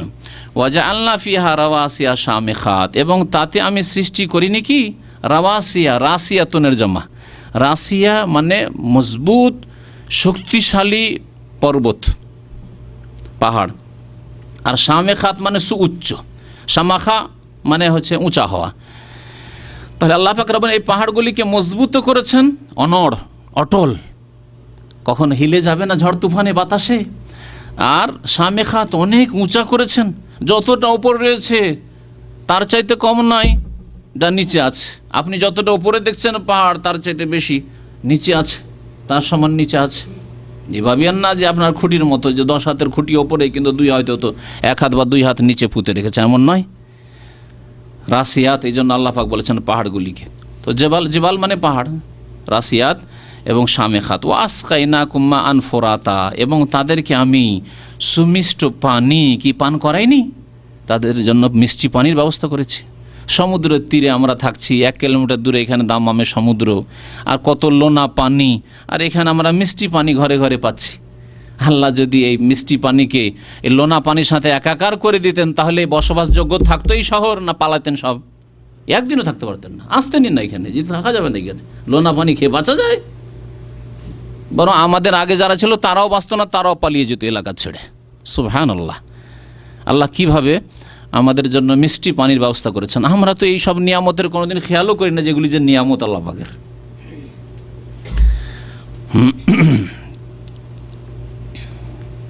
ওয়াইলুন ইয়াউমাইযিল লিল মুকাজ্জিবিন, সেই দিন দুর্ভোগ রয়েছে মিথ্যা প্রতিপন্নকারীদের জন্য। ইনতালিকু ইলা মা কুনতুম বিহি তুকাজ্জিবুন, আল্লাহ বলছেন তোমরা চলো, মানব জাতিকে আল্লাহ বলছেন, পাপিষ্ঠদেরকে বিশেষ করে, ওই দিকে যা তোমরা মিথ্যা মনে করতে, জাহান্নামকে মিথ্যা মনে করতে, সাজা শাস্তিকে মিথ্যা মনে করতে, আল্লাহর আযাবকে মিথ্যা মনে করতে, আল্লাহর পাকড়াও আল্লাহ যে ধরবেন এটাকে দূরের বিষয়। বিশ্বাসী ছিল না, আর বিশ্বাস থাকলো নামে মাত্র, আসলে কাজে কর্মে বিশ্বাস নয়। আপনার জীবনে বিশ্বাস হলে যে তার প্রতিফলন ঘটবে, আপনার জীবনের সংশোধন হবে, তা হয়নি আপনার। আল্লাহ বলছেন ইনতালিকু, চলো, এলা মা কুনতুম বিহি তুকাজ্জিবুন, ওই দিকে যা তোমরা মিথ্যা মনে করতে, জাহান্নামের দিকে, আযাবের দিকে। ইনতালিকু ইলা যিল্লিন যি সালাসে শুআব, তোমরা চলো, কোন দিকে চলো তার ব্যাখ্যা হচ্ছে। আগের আয়াতে যে বলা হলো যে তোমরা চলো যা তোমরা মিথ্যা মনে করতে, কি মিথ্যা মনে করতে, তা আবার আল্লাহ বলছেন তা হচ্ছে ইনতালিকু ইলা যিল্লিন, এমন এক ছায়ার দিকে চলো, জি সালাসে শুআব, যা 3 শাখা বিশিষ্ট। আল্লাহ পাক জাহান্নামের আগুনের ছায়ার কথা বলছেন। জাহান্নামের আগুন এবং জাহান্নামের আগুনের ধোঁয়ার ছায়া। আগুন যখন জ্বলে, জ্বলার সময় যে ধোঁয়া ওঠে, ধোঁয়াকে আল্লাহ পাক 3 শাখা বিশিষ্ট বলেছেন। সালাসে শুআব, এক ধোঁয়া ওপর দিকে যায়, আর এক ধোঁয়া ডান দিকে যায় ভাগ হয়ে, আর এক ধোঁয়া বাম দিকে যায়, তাহলে 3 ভাগে বিভক্ত হলো না? হলো না। ওপর দিকে যাচ্ছে, আবার ধোঁয়া যখন খুব বেশি হয় ডান দিকে বাম দিকে ছড়িয়ে যাচ্ছে, আল্লাহ পাক তাকে বলেছেন জি সালাসে শুআব, 3 শাখা বিশিষ্ট যে ধোঁয়া রয়েছে সে ধোঁয়ার ছায়া। ধোঁয়া তো ছায়া ছায়া ভাব মনে হয়, যেমন মেঘলা আকাশ থাকলে ছায়া মনে হয়, তেমনি ধোঁয়া যখন কোনো এলাকায় খুব বেশি থাকে ছায়া মনে হয় না? মনে হচ্ছে অন্ধকার ছায়া, কিন্তু সেই ছায়ায় আরাম আছে কি না? মানুষ মরে যাবে। ধোঁয়ায় যদি ঘর বাড়ি ভর্তি হয়ে যায় তো শ্বাসরুদ্ধ হয়ে মারা যাবে মানুষ, বাঁচবে না মানুষ। আল্লাহ পাক এই জাহান্নামের আগুন এবং আগুনের যে ধোঁয়া তার ছায়ার কথা বলছেন যে চলো ওই জাহান্নামের দিকে চলো। লা জালিলিন, যা শীতল নয়, যেই ছায়া আরামদায়ক নয়, জালিল শীতল নয়। ওয়ালা ইউগনি মিনাল লাহাব, এবং অগ্নিশিখা থেকে রক্ষাও করবে না, সেই ছায়া অগ্নিশিখা অর্থাৎ জাহান্নামের অগ্নিশিখা থেকে রক্ষাও করবে না। ইন্নাহা তারমি বিশারারিন কাল কাসর, বরং এই জাহান্নামের আগুন নিক্ষেপ করবে বিশারারিন এমন অগ্নিশিখা, কাল কাসর যা হবে অট্টালিকার মতো, রাজ প্যালেসের মতো। একটা রাজ প্যালেস 2-4-10 কিলোমিটার পর্যন্ত চলে গেছে, শুধু এই দিক থেকে ওই দিক তাদের বাড়িঘর, এইরকম বিশাল আকারের আগুনের শিখা। কান্নাহু জিমালাতুন সুফ, আগুনের শিখা যখন উঠে খুব বড় হয়ে উঠে, আর তারপরে বড় হয়ে ওঠার পরে সেগুলি আবার ভাগ হয়ে যায়, ছোট ছোট ভাগে বিভক্ত হয়ে যায়। এটাকে আল্লাহ পাক রব্বুল আলামিন এইভাবে এখানে বুঝিয়েছেন যে প্রথম যেটা অগ্নিশিখা লেলিহান অগ্নি উঠলো সেটা হচ্ছে কার মতো? কাল কাসর, রাজ প্যালেসের মতো, অট্টালিকার মতো। আর তারপরে ওটা আবার বিভক্ত হয়ে এদিক ওদিক ছড়িয়ে দূরে গিয়ে আগুন পড়ে। আগুন লাগার সময় দেখেছেন না দেখেননি? গ্রামে গঞ্জে যখন আগুন লাগে, আর এখানে আগুন লেগেছে, দেখা গেল 5 মিনিট 10 মিনিটের মধ্যে আগুন আবার 1-1 কিলোমিটার পরে দেখছেন আগুন উড়ে গিয়ে আরেক বাড়িতে আগুন লেগেছে, 5টা বাড়ি বাদ দিয়ে আরেক বাড়িতে গিয়ে আগুন। তো আল্লাহ পাক রব্বুনা বলছেন যে ওই আগুনের কিছু অংশ আবার কেমন হয়, বিভিন্ন জায়গায় বিভক্ত হয়ে পড়ে। সেগুলি হচ্ছে কেমন? কান্নাহু জেমালাতুন সুফর, সেগুলি পীতবর্ণ বা হলুদ উটের মতো। জামাল মানে উট, আর ওর জামা হচ্ছে জেমালাতুন, আর সুফর হচ্ছে আসফারের জামা। আসফার মানে হচ্ছে হলুদ, হলুদ বর্ণ। ওই আগুনের শিখাগুলি যখন বিভিন্ন জায়গায় ছড়িয়ে ছত্রভঙ্গ হয়ে পড়ে, সেগুলি এত বড় জাহান্নামের হবে যে সেগুলি এক একটা উট মনে হবে, অথচ অগ্নিশিখা হয়তো ভাগ ভাগ হয়ে ছত্রভঙ্গ হয়ে পড়ছে। এই হচ্ছে জাহান্নামের আযাব, যার কিছু দৃশ্য আল্লাহ পাক এখানে তুলে ধরেছেন। ওয়াইলুন ইয়াউমাইযিন লিল মুকাজ্জিবিন, সেই দিন মিথ্যা প্রতিপন্নকারীদের জন্য দুর্ভোগ রয়েছে। হাযা ইয়াউমুল লা ইয়ানতিকুন, এই কিয়ামতের দিবস, এই বিচার দিন এমন একদিন যেই দিন কেউ কথা বলবে না। লা ইয়ানতিকুন, কেউ কথা বলবে না। আল্লাহ বলছেন লা ইয়ানতিকুন, আর বিদআতপন্থীরা বলছে যে পীর ধরলে পীর তো নিয়ে যাবে, মানে পীর আল্লাহর সাথে বাদানুবাদ করে নিয়ে যাবে। আল্লাহ বলছেন লা ইয়ানতিকুন, কথা বলার কোনো অবকাশ নেই। নবী করিম সাল্লাল্লাহু আলাইহি সাল্লাম বলেছেন ওয়া কালামুর রাসূল ইয়াউমা, রাসূলরা কি বলবেন? হ্যাঁ, আল্লাহুম্মা সাল্লিম সাল্লিম, পুলের ওপর, পুল সেরাত যেটাকে আমাদের দেশের মানুষরা বলে। পুল মানে সেরাত, আর সেরাত মানে পুল, কিন্তু ডবল করে পুল সেরাত বলে আমাদের দেশের মানুষরা। সেই জাহান্নামের উপর যে পুল হবে, সেখানে ফের রাসূলগণ বলেন আল্লাহুম্মা সাল্লিম, আল্লাহ তুমি হেফাজত করো, আল্লাহ তুমি হেফাজত করো, আল্লাহ তুমি নিরাপদ রাখো আমার উম্মতকে, এই বলবে। আর সকলে বলবে নাফসি নাফসি নাফসি নাফসি। সুপারিশের জন্য যখন নূহ আলাইহিস সালামের কাছে লোকেরা যাবেন যে বিচারের জন্য আল্লাহর কাছে দরখাস্তের সুপারিশ করেন, আদম আলাইহিস সালামের কাছে যাবেন, মুসা, ঈসা, ইব্রাহিম আলাইহিস সালাম সবার কাছে যখন যাবেন লোকেরা, তখন তারা কি বলবে? নাফসি নাফসি, আমি নিজেই পেরেশান, নিজেই পেরেশান। হাযা ইয়াউমুল লা ইয়ানতিকুন, এমন দিন হবে যে কারো কথা বলার কোনো অবকাশ নেই। তবে আম্বিয়া এবং রাসূলগণের যে সুপারিশ আছে, যখন আল্লাহ পাক সুপারিশের অনুমতি দেবেন, অনুমতি ওয়ালা ইউজানু লাহুম, এবং তাদেরকে অনুমতিও দেওয়া হবে না যে ফায়াতাজরুন, তারা নিজের ওজর পেশ করবে, অজুহাত পেশ করবে যে আল্লাহ আমি বুঝিনি, আল্লাহ আমি জানতে পারিনি, আল্লাহ আমি নামাজের গুরুত্ব বুঝতে পারিনি, আমাকে আমার বাবাও তো ওইভাবে নামাজ শিখায়নি। ওয়ালা ইউজানু লাহুম, অনুমতি দেওয়া হবে না কথা বলার। ফায়াতাজরুন, যে ওজর পেশ করবে, দুনিয়াতে তোমাদের কাছে পৌঁছে দেওয়া হয়েছিল। ওয়াইলুন ইয়াউমাইযিন লিল মুকাজ্জিবিন, সেই দিন মিথ্যা প্রতিপন্নকারীদের জন্য দুর্ভোগ রয়েছে। হাযা ইয়াউমুল ফাসলে জামানাকুম আল আউয়ালিন, আল্লাহ বলছেন এই হচ্ছে চূড়ান্ত ফয়সালার দিবস, কিয়ামতের দিন। জামানাকুম, তোমাদেরকে একত্রিত করেছি, সমবেত করেছি, ওয়াল আউয়ালিন, এবং প্রথম যুগের মানুষ আদম আলাইহিস সালাম থেকে শুরু করে যত মানুষ আছে সকলকে এখানে জমা করেছি, শুধু তোমাদেরকে নয়, আগের লোকদেরকে, পরের লোকদেরকে, সকলকে এখানে আমি জমা করেছি, একত্রিত করেছি। ফাইন কানা লাকুম কাইদুন, এখন সারা বিশ্বের সমস্ত মানুষ, চিন্তা করেন আজকের সমস্ত মানুষ কত বড় একটা সংখ্যা, আর এর আগে যত মানুষ এসেছে, আবার কিয়ামত পর্যন্ত যত মানুষ আসবে, সকল মানুষকে আল্লাহ পাক সম্বোধন করে বলবেন ফাইন কানা লাকুম কাইদুন, তোমাদের যদি কোনো কৌশল থাকে, তোমাদের জন্য কোনো চক্রান্ত থাকে, করার কিছু থাকে, কাইদুন আছে কিছু করার, তোমাদের অপকৌশল যদি তোমাদের থাকে, ফাকিদুন, করো, যদি রক্ষা পাওয়ার ব্যবস্থা থাকে, তোমাদের ক্ষমতা থাকে, করো। আজকে কুফরি শক্তি কত মাথা চাড়া দিয়ে রয়েছে, বাতিল শক্তি, শিরক আর বিদাতের শক্তি কত মাথা চাড়া দিয়ে রয়েছে। আল্লাহ পাক বলবেন যে ফাইন কানা লাকুম কাইদুন ফাকিদুন, যদি তোমাদের কোনো কৌশল থাকে ফাকিদুন, কৌশল করো আর নিজেকে রক্ষা করো। ওয়াইলুন ইয়াউমাইযিন লিল মুকাজ্জিবিন, সেই দিন মিথ্যা প্রতিপন্নকারীদের জন্য দুর্ভোগ রয়েছে। ইন্নাল মুত্তাকিনা ফি যিলালিন ওয়া উয়ুর। আল্লাহ পাক রব্বুল আলামিনের নিয়ম হচ্ছে কোরআনে কারীমে যখনই আল্লাহ পাক জাহান্নামের কথা বলেছেন, যখনই আল্লাহ পাক পাপিষ্ঠ গুনাহগারদের কথা বলেছেন, আযাবের কথা বলেছেন, তখনই জান্নাতীদেরকে সুসংবাদ দিয়েছেন, সৎকর্মশীলদেরকে সুসংবাদ দিয়েছেন। আল্লাহ পাক এখানে তাদের কথা বলছেন, ইন্নাল মুত্তাকিন, নিশ্চয় আল্লাহ ভীরু যারা সংযত পাপমুক্ত জীবন যাপন করেছে, ফি যিলালিন, তারা ছায়ায় বসবাস করবে, ছায়ায় বসবাস করবে। ওয়া উয়ুন, এবং তারা ঝর্ণা সমূহে বসবাস করবে। ছায়াও আছে, ঝর্ণাও আছে। কারণ মানুষের পিপাসা লেগেছে, পানির প্রয়োজন, ঝর্ণা তার জন্য আছে। আর রোদ লাগছে তো ছায়ার প্রয়োজন, আল্লাহ পাক ছায়া দেবেন। ইন্নাল মুত্তাকিনা ফি যিলালিন ওয়া উয়ুন, জান্নাতের ছায়া এবং জান্নাতের বাগানের গাছের ছায়া, ওয়া উয়ুন, এবং জান্নাতের ঝর্ণা সমূহ।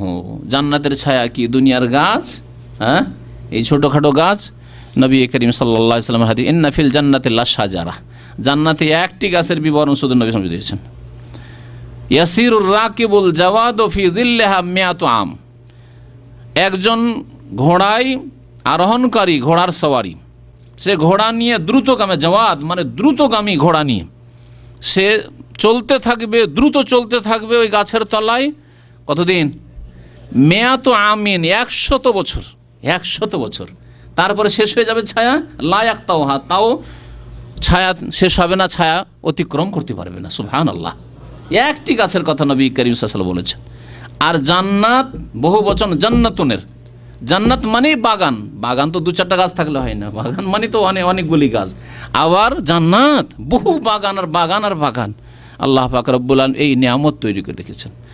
আমরা শুধু একটা ছোট্ট বাড়ি, 2 কাঠা বা 2 ডিসিমেলের উপরে একটা বাড়ি করবেন, তার জন্য পয়সার জন্য পেরেশান, রাত দিন মেহনত করেছেন যে কিছু টাকা পয়সা বাঁচিয়ে ওই 2 কাঠা জমি আছে ওখানে বাড়ি করতে হবে দুনিয়ার। আর জান্নাতের একটি গাছের জন্য কখনো চিন্তা করলেন না যে ওই গাছ আমাকে হাসিল করতে হবে, ওই জান্নাতের বাগান আমাকে হাসিল করতে হবে। সুবহানাল্লাহ, আমাদের ঈমানি অবস্থা কেমন, আমাদের আমলের অবস্থা কেমন। দুনিয়ার জন্য তো খুব ছুটেছি, কিন্তু পরকালকে আমরা একেবারে উপেক্ষা করে দিয়েছি। ওয়াতাজারুনাল আখিরা। আল্লাহ পাক যেন আমাদেরকে হিদায়াত দান করেন, নেক আমলের বেশি বেশি তৌফিক দান করেন। আল্লাহ পাক বলছেন যে মুত্তাকিনরা থাকবে কোথায়? ছায়ায় জান্নাতের এবং ঝর্ণা সমূহে। ওয়া ফাওয়াকিহা মিম্মা ইয়াশতাহুন, ফাওয়াকিহা ফাকিহাতুনের বহুবচন, এবং বহু রকমারি, অনেক রকমের ফলমূল, মিম্মা ইয়াশতাহুন, যা তারা চাইবে। অনেক সময় হয়তো আপনার সামনে ফল পেশ করা হইল কোনো জায়গায়, কিন্তু আপনাকে ওই ফলগুলি ভালো লাগে না। তাহলে ভালো ফল হইলেও আপনাকে যেহেতু ভালো লাগে না, সেই জন্য মজা পাচ্ছেন না আপনি। আল্লাহ বলছেন মিম্মা ইয়াশতাহুন, যা চাইবে, যেমন ফল চাইবে আল্লাহ পাক ওই রকম ফলমূল দান করবেন। কুলু ওয়াশরাবু হানিয়াম বিমা কুনতুম তা'মালুন, এবং আল্লাহর পক্ষ থেকে বলা হবে কুলু ওয়াশরাবু, তোমরা পানাহার করতে থাকো, হানিয়ান, তৃপ্তির সাথে। অনেক সময় পানাহার তো করেন কিন্তু তৃপ্তির সাথে নয়, ঝাল বেশি হয়ে গেছে, লবণ বেশি হয়ে গেছে, আপনি লবণ ঝাল বেশি খান না, অথবা ঝাল লবণ একেবারে হয়নি আর আপনি একবার খুব বেশি লবণ ঝাল খাওয়া মানুষ, তাহলে খেলেন, আরে খেলাম কিন্তু ভুষার মতোই খেলাম, পেটটা ভরলাম, তাই বলেন না, তৃপ্তির সাথে খেলেন না। আল্লাহু আকবার। আল্লাহ বলছেন হানিয়ান, তোমরা পানাহার করতে থাকো তৃপ্তির সাথে। পানি আজকাল ফ্রিজ যদি না থাকে পানি খাচ্ছেন গরমের দিনে, পানি খেয়ে শরীরে যেটা পানির চাহিদা সেটা তো করলেন, কিন্তু তৃপ্তি হইল না এই পানি, গরম পানি খেয়ে। গোসল তো করছেন এই দুপুরের গরম পানিতে, তৃপ্তি হচ্ছে? তৃপ্তি হচ্ছে না। এই জন্য অনেকে বুদ্ধি করে সকালবেলায় পানি ঠান্ডা করার জন্য রাখছেন, আমরা করছি। ওই ট্যাঙ্কির পানি আগুনের মতো গরম হয়ে যায়, সকালে ফজরের আগে পানি কয়েক বালতিতে পানি রেখে দিলাম, ওইটা দুপুর হইতে হইতে জোহরের সময় হইতে হইতে ঠান্ডা হয়ে থাকবে, অথবা 2 দিন আগে থেকে ঠান্ডা করে রেখেছি পানি। সুবহানাল্লাহ, তৃপ্তির জন্য শুধু। গোসল তো হইলো, নাপাকি থাকলে নাপাকি গরম পানি দিও, নাপাকি দূর হয়ে যাবে দুপুরের ওই ট্যাঙ্কির পানি দিয়ে, কিন্তু তৃপ্তি হচ্ছে না, না পান করে না গোসল করে। আল্লাহ বলছেন কুলু ওয়াশরাবু, পানাহার করতে থাকো, হানিয়ান, আরামের সাথে, তৃপ্তির সাথে, বিমা কুনতুম তা'মালুন, কারণ তোমরা আমল করেছিলে, তোমাদের আমলের বিনিময়ে। আমল দিয়ে জান্নাত ক্রয় করা যায় না, তবে আমল হচ্ছে জান্নাত পাওয়ার, আল্লাহর রহমত পাওয়ার উপায়। কারণ নবী করিম সাল্লাল্লাহু আলাইহি ওয়াসাল্লাম বলেছেন যে কেউ আমল দিয়ে জান্নাত খরিদ করতে পারবে না, তবে আমল আল্লাহর রহমত পাওয়ার ওসিলা, মাধ্যম হবে, আল্লাহ রহম করবে। প্রত্যেকে আল্লাহর রহমতে জান্নাত যাবে, কিন্তু আল্লাহর রহমত হবে না যদি তার আমল না থাকে, ফরজ ওয়াজিব ঠিক না থাকে, হারাম নাজায়েজ থেকে বেঁচে না থাকে কমপক্ষে।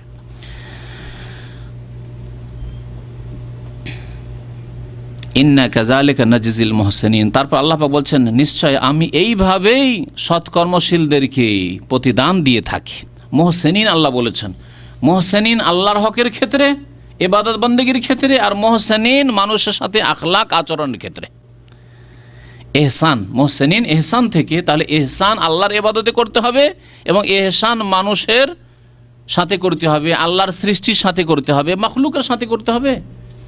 ইন্নাল্লাহা ইয়ামুরু বিল আদলি ওয়াল ইহসান, আল্লাহ পাক ন্যায় বিচারের আদেশ করেছেন এবং ইহসানের আদেশ করেছেন। ইহসান ফিল ইবাদা, ইবাদতে ইহসান হইতে হবে, এবং মুআমালাতে আদান প্রদান, লেনদেন, চলাফেরা, আখলাক চরিত্রে ইহসান হইতে হবে, সদাচরণ হইতে হবে। অবিল ওয়ালিদাইনে ইহসান, দেখলেন আল্লাহ পাকের ইবাদতে আল্লাহ ইহসানের কথা বলেছেন এবং মানুষের হকের ক্ষেত্রে, মাতা পিতার ক্ষেত্রে ইহসানের কথা বলেছেন।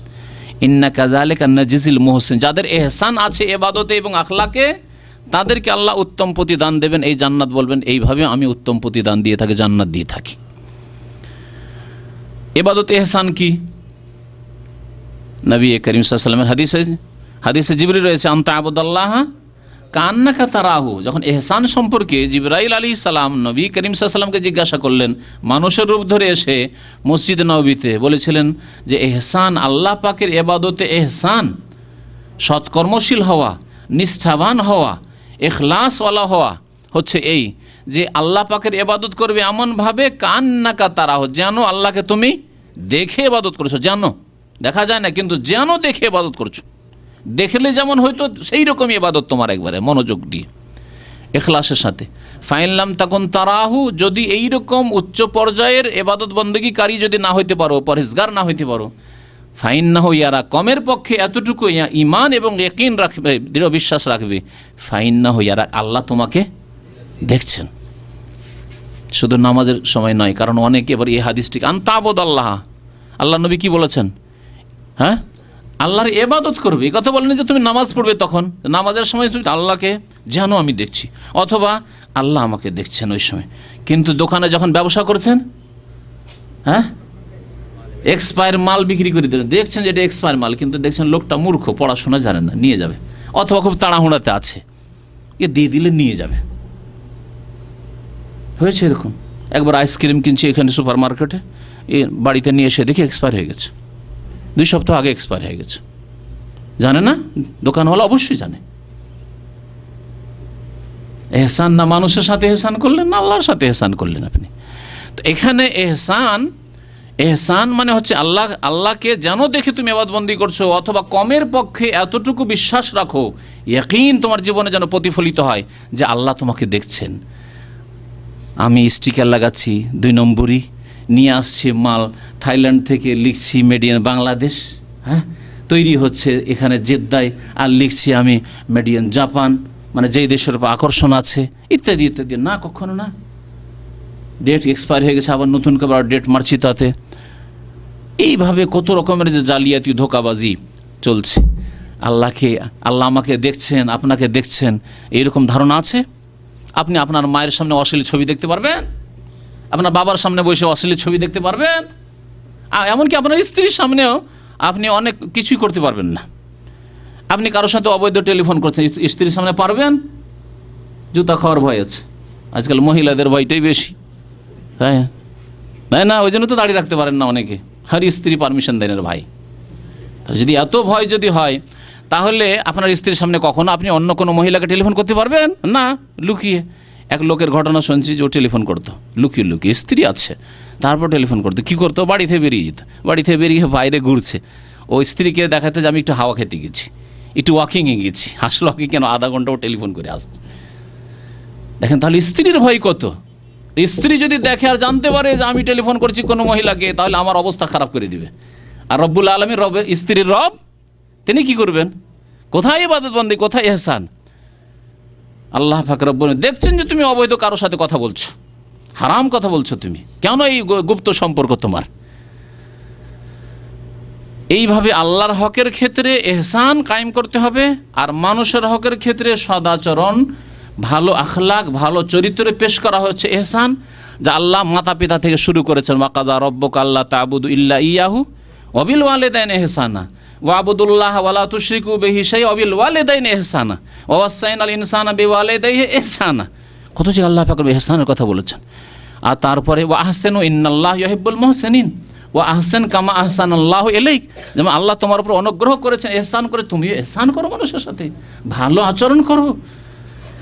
আল্লাহর সাথে যে ইহসান করতে পেরেছে, আর আল্লাহর সৃষ্টি মাখলুকের সাথে যে ইহসান করতে পেরেছে, এমনকি নবী করিম সাল্লাল্লাহু আলাইহি সাল্লাম বলেছেন যে তোমরা যখন জবাই করবে, আর জবাই করে খাবেন, গরু খাবেন জবাই করে, খাসিটা এখন জবাই করে খাবেন, মুরগিটা জবাই করে খাবেন, তারপরেও নবী করিম বলছেন ইন্নাল্লাহ কাতাবাল ইহসান আলা কুল্লি শাই, প্রত্যেক বস্তুর ক্ষেত্রে আল্লাহ পাক ইহসান ফরজ করেছেন। ফাইজা যাবাহতুম ফাআহসিনু যিবহাতা, যখন তোমরা জবাই করবে তখন ভালো করে জবাই করিও, ইহসানের সাথে জবাই করিও। সেখানেও ইহসান করতে বলা হয়েছে, অর্থাৎ ধারালো অস্ত্র দিয়ে জবাই করিও, ভোঁতা অস্ত্র দিয়ে নয়, মোটা অস্ত্র দিয়ে না, তেজ অস্ত্র দিয়ে, যাতে করে তাড়াতাড়ি তার রুহটা, জানটা কবজ হয়ে যায় আর আরাম পায় সেই জানোয়ারটি, পশুটি, পাখিটি।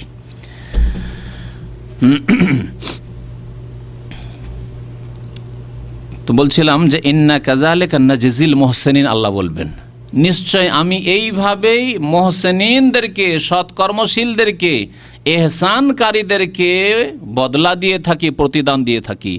ইহসানকারী হইতে হবে আল্লাহর হকের ক্ষেত্রে যেমন বললাম, আর ইহসানকারী হইতে হবে মানুষের হকের ক্ষেত্রে, আখলাক আচরণের ক্ষেত্রে। ওয়াইলু ইয়াউমাইযিন লিল মুকাজ্জিবিন, সেই দিন দুর্ভোগ মিথ্যা প্রতিপন্নকারীদের জন্য। কুলু ওয়া তামাত্তাউ কালিলান ইন্নাকুম মুজরিমুন, আল্লাহ পাক আবার ফিরে আসছেন পাপিষ্ঠদের দিকে, গুনাহগারদের কথা আবার বলছেন। গুনাহগার কাফেরকে, বেদিনকে সম্বোধন করে আল্লাহ বলবেন কুলু ওয়া তামাত্তাউ, তোমরা দুনিয়ায় ভক্ষণ করতে থাকো, খেতে থাকো, খুব খাও দাও, ওয়া তামাত্তাউ, আর ভোগ বিলাস করতে থাকো, কালিলান, অল্প সময়ের জন্য, কালিলান। আরে 60 বছরও যদি বাঁচেন কতদিন, আর কতদিন, আর আছে কতদিন, কালিলান, অল্প সময়। ইন্নাকুম মুজরিমুন, নিশ্চয় তোমরা অপরাধী, নিশ্চয় তোমরা অপরাধী।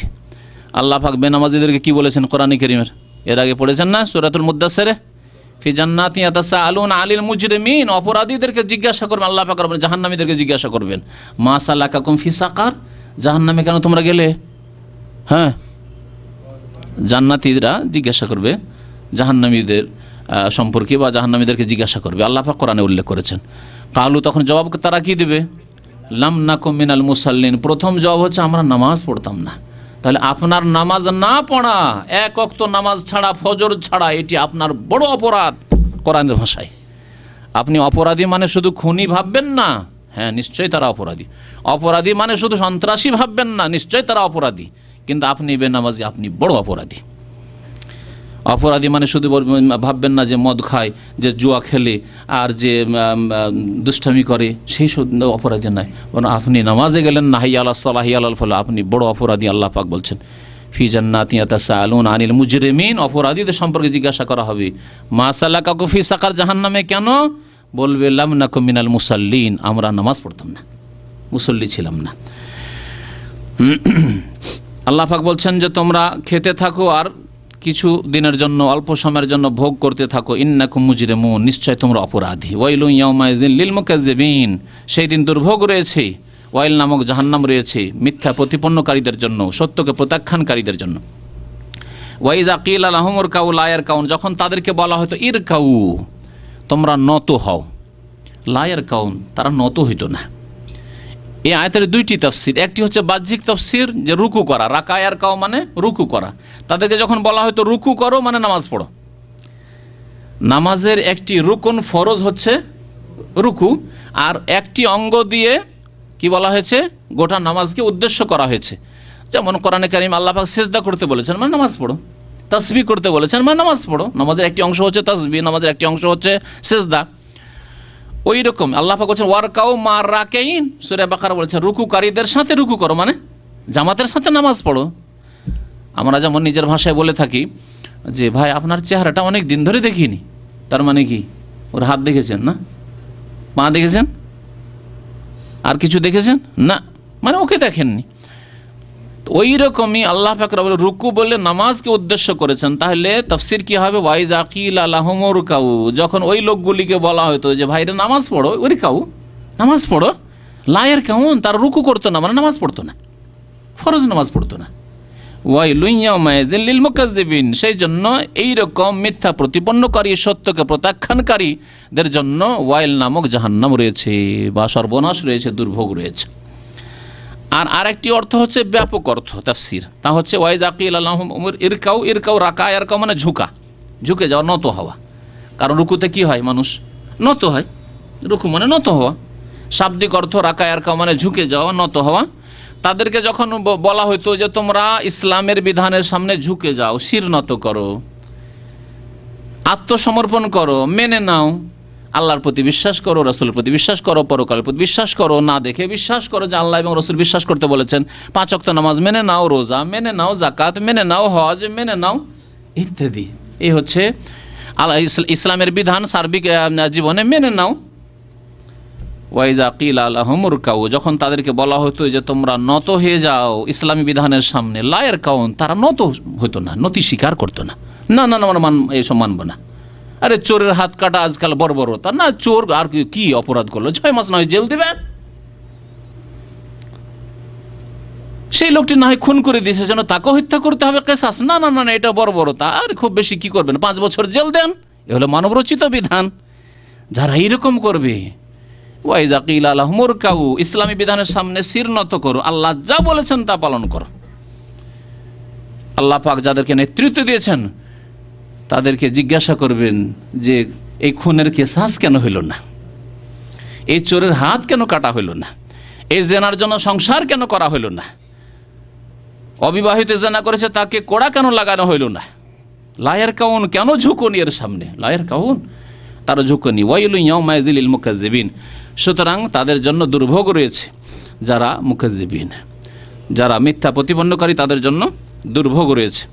ফাবিআইয়ি হাদিসিম বাদাহু ইউমিনুন, এরপরে অর্থাৎ আল কোরআনের পরে, বাদাল কোরআন, বাদাহু মানে বাদাল কোরআন, কোরআন নাজিল হয়ে যাওয়ার পরে কোরআন বাদ দিয়ে কোন কথার প্রতি তারা আর বিশ্বাস করবে, ঈমান নিয়ে আসবে? এই আল কোরআন যাতে রয়েছে বালাগাত, যাতে রয়েছে অলংকার, যার ভাষা এত সুন্দর, যাতে রয়েছে গায়েব অদৃশ্যের অনেক কথা, যাতে রয়েছে অতীতের সত্য ঘটনা, যাতে রয়েছে উপদেশ আর নসিহত, যে আগের লোকেরা পাপিষ্ট, তাদেরকে কেন ধ্বংস করা হয়েছে, সৎকর্মশীলদেরকে সম্মানিত করা হয়েছে, এসব পেয়েও যারা ঈমান নিয়ে আসলো না আল কোরআনের প্রতি, ফাবিআইয়ি হাদিসিন বাদাহু ইউমিনুন, আর কোন কথার প্রতি ঈমান নিয়ে আসে? মানব রচিত বিধানের ওপর, সামাজিক বিচারের ওপর। আজকাল সমাজে যেসব সালিস হয়, সালিস বুঝেন তো না, সালিস মানে তৃতীয় পক্ষ, আরবি শব্দ, হ্যাঁ, সানি আর সালেস, সানি মানে দ্বিতীয় আর সালেস মানে তৃতীয়, দুই পক্ষে ঝগড়া হয়েছে, তৃতীয় পক্ষ হয়ে যেহেতু বিচার সালিসগুলো হয়, এই জন্য একে আমাদের দেশের মানুষরা সালিস বলে। তো এই যে সালিস বিচার হয়, এতে কোরআন হাদিসের বাস্তবায়ন হয় না। আমরা শুধু বড় ওই নেতৃত্ব সম্পর্কে বলতে না গিয়ে গ্রামের সংশোধন করা উচিত। যেসব মণ্ডলগুলি রয়েছে, যেসব গ্রামের নেতা চেয়ারম্যানগুলি রয়েছে, এরা সামাজিক বিচার করে। সামাজিক বিচার মানে ইসলাম বিরোধী বিচার। যখন দেখলো যে এই দলটি একটু কমজোর আছে, এদেরকে একবারে সোজা করে দেয়। যখন দেখলো যে এরা আমাদের বিরোধী আছে, যে একবার ঠিক করে দিতে হবে এদেরকে। আর দেখলো যে না, এরা ফেভারের লোক আছে, অথবা এরা খুব শক্তিশালী, এদেরকে পারা যাবে না, এদের বিচার করলে অসুবিধা আছে, না না না, এদেরকে ছেড়ে দেয়, বরং ওদের পক্ষ নে। এগুলি হচ্ছে মানবরচিত বিধান। মানবরচিত বিধান ব্যক্তি জীবনে রয়েছে। আপনি নিজের খেয়াল খুশি আপনি প্রবৃত্তির পূজা করছেন, আপনি আল্লাহ পাকের ইবাদতবন্দি করেন, ব্যক্তি জীবনে আপনি মানবরচিত বিধান বাস্তবায়ন করছেন, তাহলে আপনি ওই বৃহৎ জীবনের কথা কেন চিন্তা করছেন?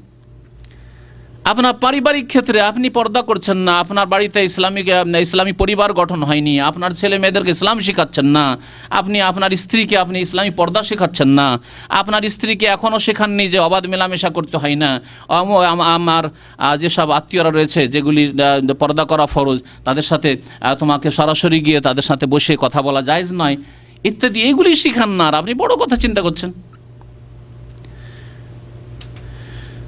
তো আল্লাহ পাক রব্বুল বলছেন ফাবি আইয়ি হাদিসিম বাদাহু ইউমিনুন, এই কোরআনকে বাদ দিয়ে কোরআনের পরে কোন কথার প্রতি তারা ঈমান নিয়ে আসবে, বিশ্বাস করবে? আর কোন কিতাব রয়েছে, আর কোন বিধান রয়েছে যেই বিধান মানুষের সমস্যার সমাধান করতে পারে? মানুষের সার্বিক সমস্যার সমাধান একমাত্র ইসলাম করতে পারে। আজকে যখন আমেরিকায় অর্থনৈতিক সংকট দেখা দিল, অধঃপতন হলো গত 1 বছর 1.5 বছর আগের ঘটনা আপনারা জানেন, যে সেখানে যে সুদী ব্যাংকগুলি সব বসে গেল, সুদী যে কারবার ছিল সব বসে গেল, তখন সেখানকার কোনো মুসলিম নয়, বড় অর্থনীতিবিদ যারা অর্থনীতি বুঝে তারা এই কথা বলতে বাধ্য হলো যে আমাদের ইসলামিক অর্থনীতি ছাড়া কোনো বিকল্প নেই, এই সুদী কারবার ছাড়তে হবে, সুদী অর্থনীতি বাদ দিয়ে ইসলামিক অর্থনীতি আমাদেরকে নিতে হবে, তাতেই রয়েছে আমাদের সমস্যার সমাধান। জি, আমরা যদি কোনো কাফের যদি ইসলাম সম্পর্কে সাক্ষী দেয় সেটাকে খুব বড় করে দেখি, আর স্বয়ং মহান আল্লাহ সাক্ষী দিচ্ছেন, শাহেদ আল্লাহ, আল্লাহ সাক্ষী দিচ্ছেন আল কোরআন, যে তোমাদের সমস্ত সমস্যার সমাধান রয়েছে আল কোরআনে। তোমাদের দেশে নিরাপত্তার প্রয়োজন রয়েছে, নিরাপত্তা আসবে আল কোরআনের বাস্তবায়ন করলে। তোমাদের সমাজে নিরাপত্তার দরকার, নিরাপত্তা আসবে আল কোরআনের বাস্তবায়ন করলে। তোমাদের বাড়িতে শান্তি কায়েম হবে, স্বামী স্ত্রীর জীবনে শান্তি কায়েম হবে যদি তোমরা কোরআনী আইনের বাস্তবায়ন করো স্বামী স্ত্রীর জীবনে। কিন্তু আমরা তো পরোয়া করি না। আল্লাহ পাক রব্বুল যেন বুঝার এবং আমল করার তৌফিক দান করেন। আল্লাহ পাক রব্বুল যেন কোরআন কারীমের প্রতি ঈমান সার্বিক ক্ষেত্রে আমাদেরকে নিয়ে আসার তৌফিক দান করেন। কোরআন কারীমের বিধানের বাস্তবায়নের জন্য আল্লাহ পাক আমাদের সকলকে তৌফিক দান করেন, সর্বস্তরে তৌফিক যেন দান করেন। আমিন ইয়া রাব্বাল আলামিন। ওয়া সাল্লাল্লাহু আলা নবিয়িনা মুহাম্মদ ওয়া আলা আলিহি ওয়া সাহবিহি আজমাইন।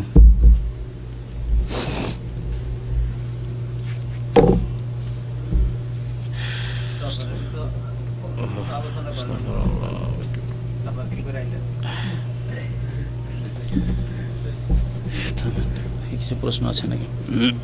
প্রথম প্রশ্ন হচ্ছে যে কওমে লূত সম্প্রদায় কি জাজিরাতুল আরবে ছিল না আমাদের দেশে?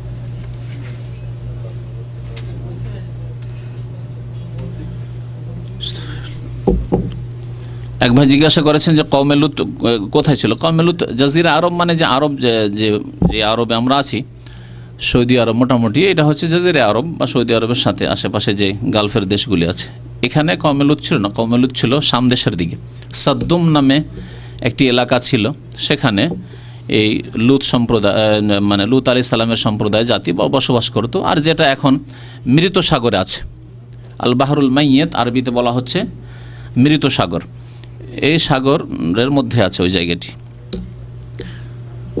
সিরিয়া, জর্ডন এইসব দেশের পাশাপাশি। জি, আদ সম্প্রদায়ের নবী হুদ আলাইহিস সালাম, ওয়াইলা আদিন আখাহুম হুদা, আল্লাহ কোরআন বলছেন আদ সম্প্রদায়ের কাছে তাদের ভাই হুদকে আমি প্রেরণ করলাম রসুল করে। ওয়াইলা সামুদ আখাহুম সালেহা, আল্লাহ কোরআনে বলছেন যে সামুদ সম্প্রদায়ের কাছে তাদের ভাই সালেহ আলাইহিস সালামকে আমি নবী করে পাঠিয়েছিলাম। এসব নবীর কথা কোরআনে কারীমে আল্লাহ পাক উল্লেখ করেছেন। 25 জন নবীর কথা কোরআনে উল্লেখ করা হয়েছে, তাদের এরা আদ সম্প্রদায়ের নবী হচ্ছেন হুদ আলাইহিস সালাম, আর সামুদ সম্প্রদায়ের নবী হচ্ছেন সালেহ আলাইহিস সালাম। জি, এক ভাই লিখেছেন যে আলোচনার শুরুতে বলা হয় রাসূলুল্লাহ সাল্লাল্লাহু আলাইহি ওয়াসাল্লামের উপর দরুদ ও সালাম বর্ষিত হোক, তো এই কথাটার মানে কি? দরুদ ও সালাম বর্ষিত হোক এর মানে কি? গুরুত্বপূর্ণ কথা এটা, সালাত এবং সালাম। ঠিক আছে, সালাতকে আমাদের বাঙালিরা বা উর্দু ভাষীরা, ভারতীয়রা, পাকিস্তানিরা এরা দুরুদ করে দিয়েছে। আল্লাহ পাক দুরুদ শব্দ উল্লেখ করেন, যেমন সিয়ামকে রোজা করে দিয়েছে, মানে ফার্সি টার্মগুলি ব্যবহার করে থাকে। ফার্সি প্রভাব হওয়ার কারণ হচ্ছে যে মোগল আমলে রাষ্ট্রীয় ভাষা ফার্সি ছিল মুসলমানদের, মুসলিম দেশের প্রায় 800 বছর ধরে, যার ফলে ধর্মীয় ক্ষেত্রেও ফার্সির প্রভাব অনেকটা হয়ে গেছে। সিয়াম বা সম না বলে আমরা কি বলছি? রোজা বলছি। সালাত না বলে আমরা ওকে নামাজ বলছি। নামাজ বা রোজা এগুলি কোনো আরবি শব্দ নয়, আর এগুলি শব্দ কোরআন হাদিসে পাবেন না কোথাও খুঁজে। এগুলির তর্জমা করে ফেলেছি, ফার্সি প্রভাব হয়েছে। ওই রকমই নবীর প্রতি সালাত, নবীর প্রতি সালাতের ক্ষেত্রে সালাত আলান নবী, একে আমরা দুরুদ করে ফেলেছি। আবার সালামটা ঠিক আছে, যেমন হজ ঠিক আছে, যাকাত ঠিক আছে, তাই না? যাকাত আরবি ভাষায় রেখেছি, হজ আরবি ভাষায় রেখেছি, উমরা আরবি ভাষাতে আছে, এগুলোর তর্জমা করিনি আমরা। ফার্সি ভাষার প্রভাব এইভাবে হয়েছে আমাদের সমাজে। এগুলি যদি আমরা কাটিয়ে উঠি তাহলে ভালো, ইসলামিক পরিভাষাগুলি ব্যবহার করি তো ভালো। তবে অর্থ জানতে হবে, সালাত মানে কি আর সালাম মানে কি। সালাম মানে শান্তি বর্ষণ হওয়া। আমরা যখন বলবো যে হে আমাদের নবী সাল্লাল্লাহু আলাইহি ওয়াসাল্লামের উপর সালাম বর্ষিত হোক, মানে আল্লাহ তুমি তার উপর শান্তির ধারা বর্ষিত করো। আল্লাহর কাছে যেন দোয়া করলাম, আমাদের পক্ষ থেকে আল্লাহর কাছে দোয়া। যখন আমরা বলবো যে নবীর প্রতি সালাত বর্ষিত হোক অথবা দুরুদ ও সালাম নাজিল হোক, অর্থাৎ আল্লাহ পাকের কাছে যেন দোয়া করছি, এই সালাতের দুটি অর্থ করা হয়েছে। একটি অর্থ হচ্ছে যে সালাত মানে রহমত, আল্লাহর কাছে যেন দোয়া করছি আল্লাহ তুমি তোমার নবীর ওপর রহমত বর্ষিত করো, আর সালাম মানে শান্তি বর্ষিত করো, এই পার্থক্য। তাহলে কিন্তু এর চাইতে শক্তিশালী মত হচ্ছে যেটা ইমাম বুখারী রহমতুল্লাহ আলাইহি তার সহিহ বুখারীতে উল্লেখ করেছেন প্রখ্যাত তাবি আবুল আলিয়া থেকে। আবুল আলিয়া রহমতুল্লাহ আলাইহি তাবি, তিনি বলছেন যে আল্লাহ পাকের সালাত নবীর ওপর, এর মানে হচ্ছে যে আল্লাহ পাক তার যে নিকটবর্তী অসংখ্য ফেরেশতারা তার দরবারে রয়েছেন, আরশ আজিমের কাছে রয়েছেন, সেখানে নবীর ভালো গুণগুলি উল্লেখ করা, নবীর ভালো গুণ উল্লেখ করা। নবীর সবগুলি গুণ ভালো, নবীর ভালো ভালো গুণগুলি উল্লেখ করার নাম হচ্ছে নবীর প্রতি সালাত। তাহলে যখন আল্লাহকে আমরা বললাম যে আল্লাহ তোমার নবীর প্রতি কি করো, সালাত বর্ষণ করো, বা সাল্লাল্লাহু আলাইহি সাল্লাম, নবীর নাম আসলে কখন কি বললাম, সাল্লাল্লাহু আলাইহি ওয়াসাল্লাম, তখন যেন আমরা বললাম যে আল্লাহ তোমার নবীর ভালো গুণ তোমার মুকাররাবিন ফেরেশতার নিকটবর্তী ফেরেশতাদের সামনে তুমি আলোচনা করো, উল্লেখ করো। যদি কোনো মানুষের আপনারা যদি ভালো গুণগান করেন যে লোকটা খুব ভালো মানুষ, মাশাআল্লাহ, একেবারে মানুষ খুব সুন্দর, তাহলে কত খুশি হবে সে, এবং সে কত খ্যাতি লাভ করলো। হ্যাঁ, যত লোক শুনলো তাদের মাঝে তার খ্যাতি ছড়ালো, আবার ওই লোকগুলি বিভিন্ন জায়গায় যাবে, দিয়ে তাদের মাধ্যমে সেখানে তার খ্যাতি সেখানে হবে। আল্লাহর নিকটবর্তী ফেরেশতারা আল্লাহর কাছ থেকে স্বয়ং যখন শুনবে যে আমার নবী মুহাম্মদ সাল্লাল্লাহু আলাইহি সাল্লাম এইরকম এত ভালো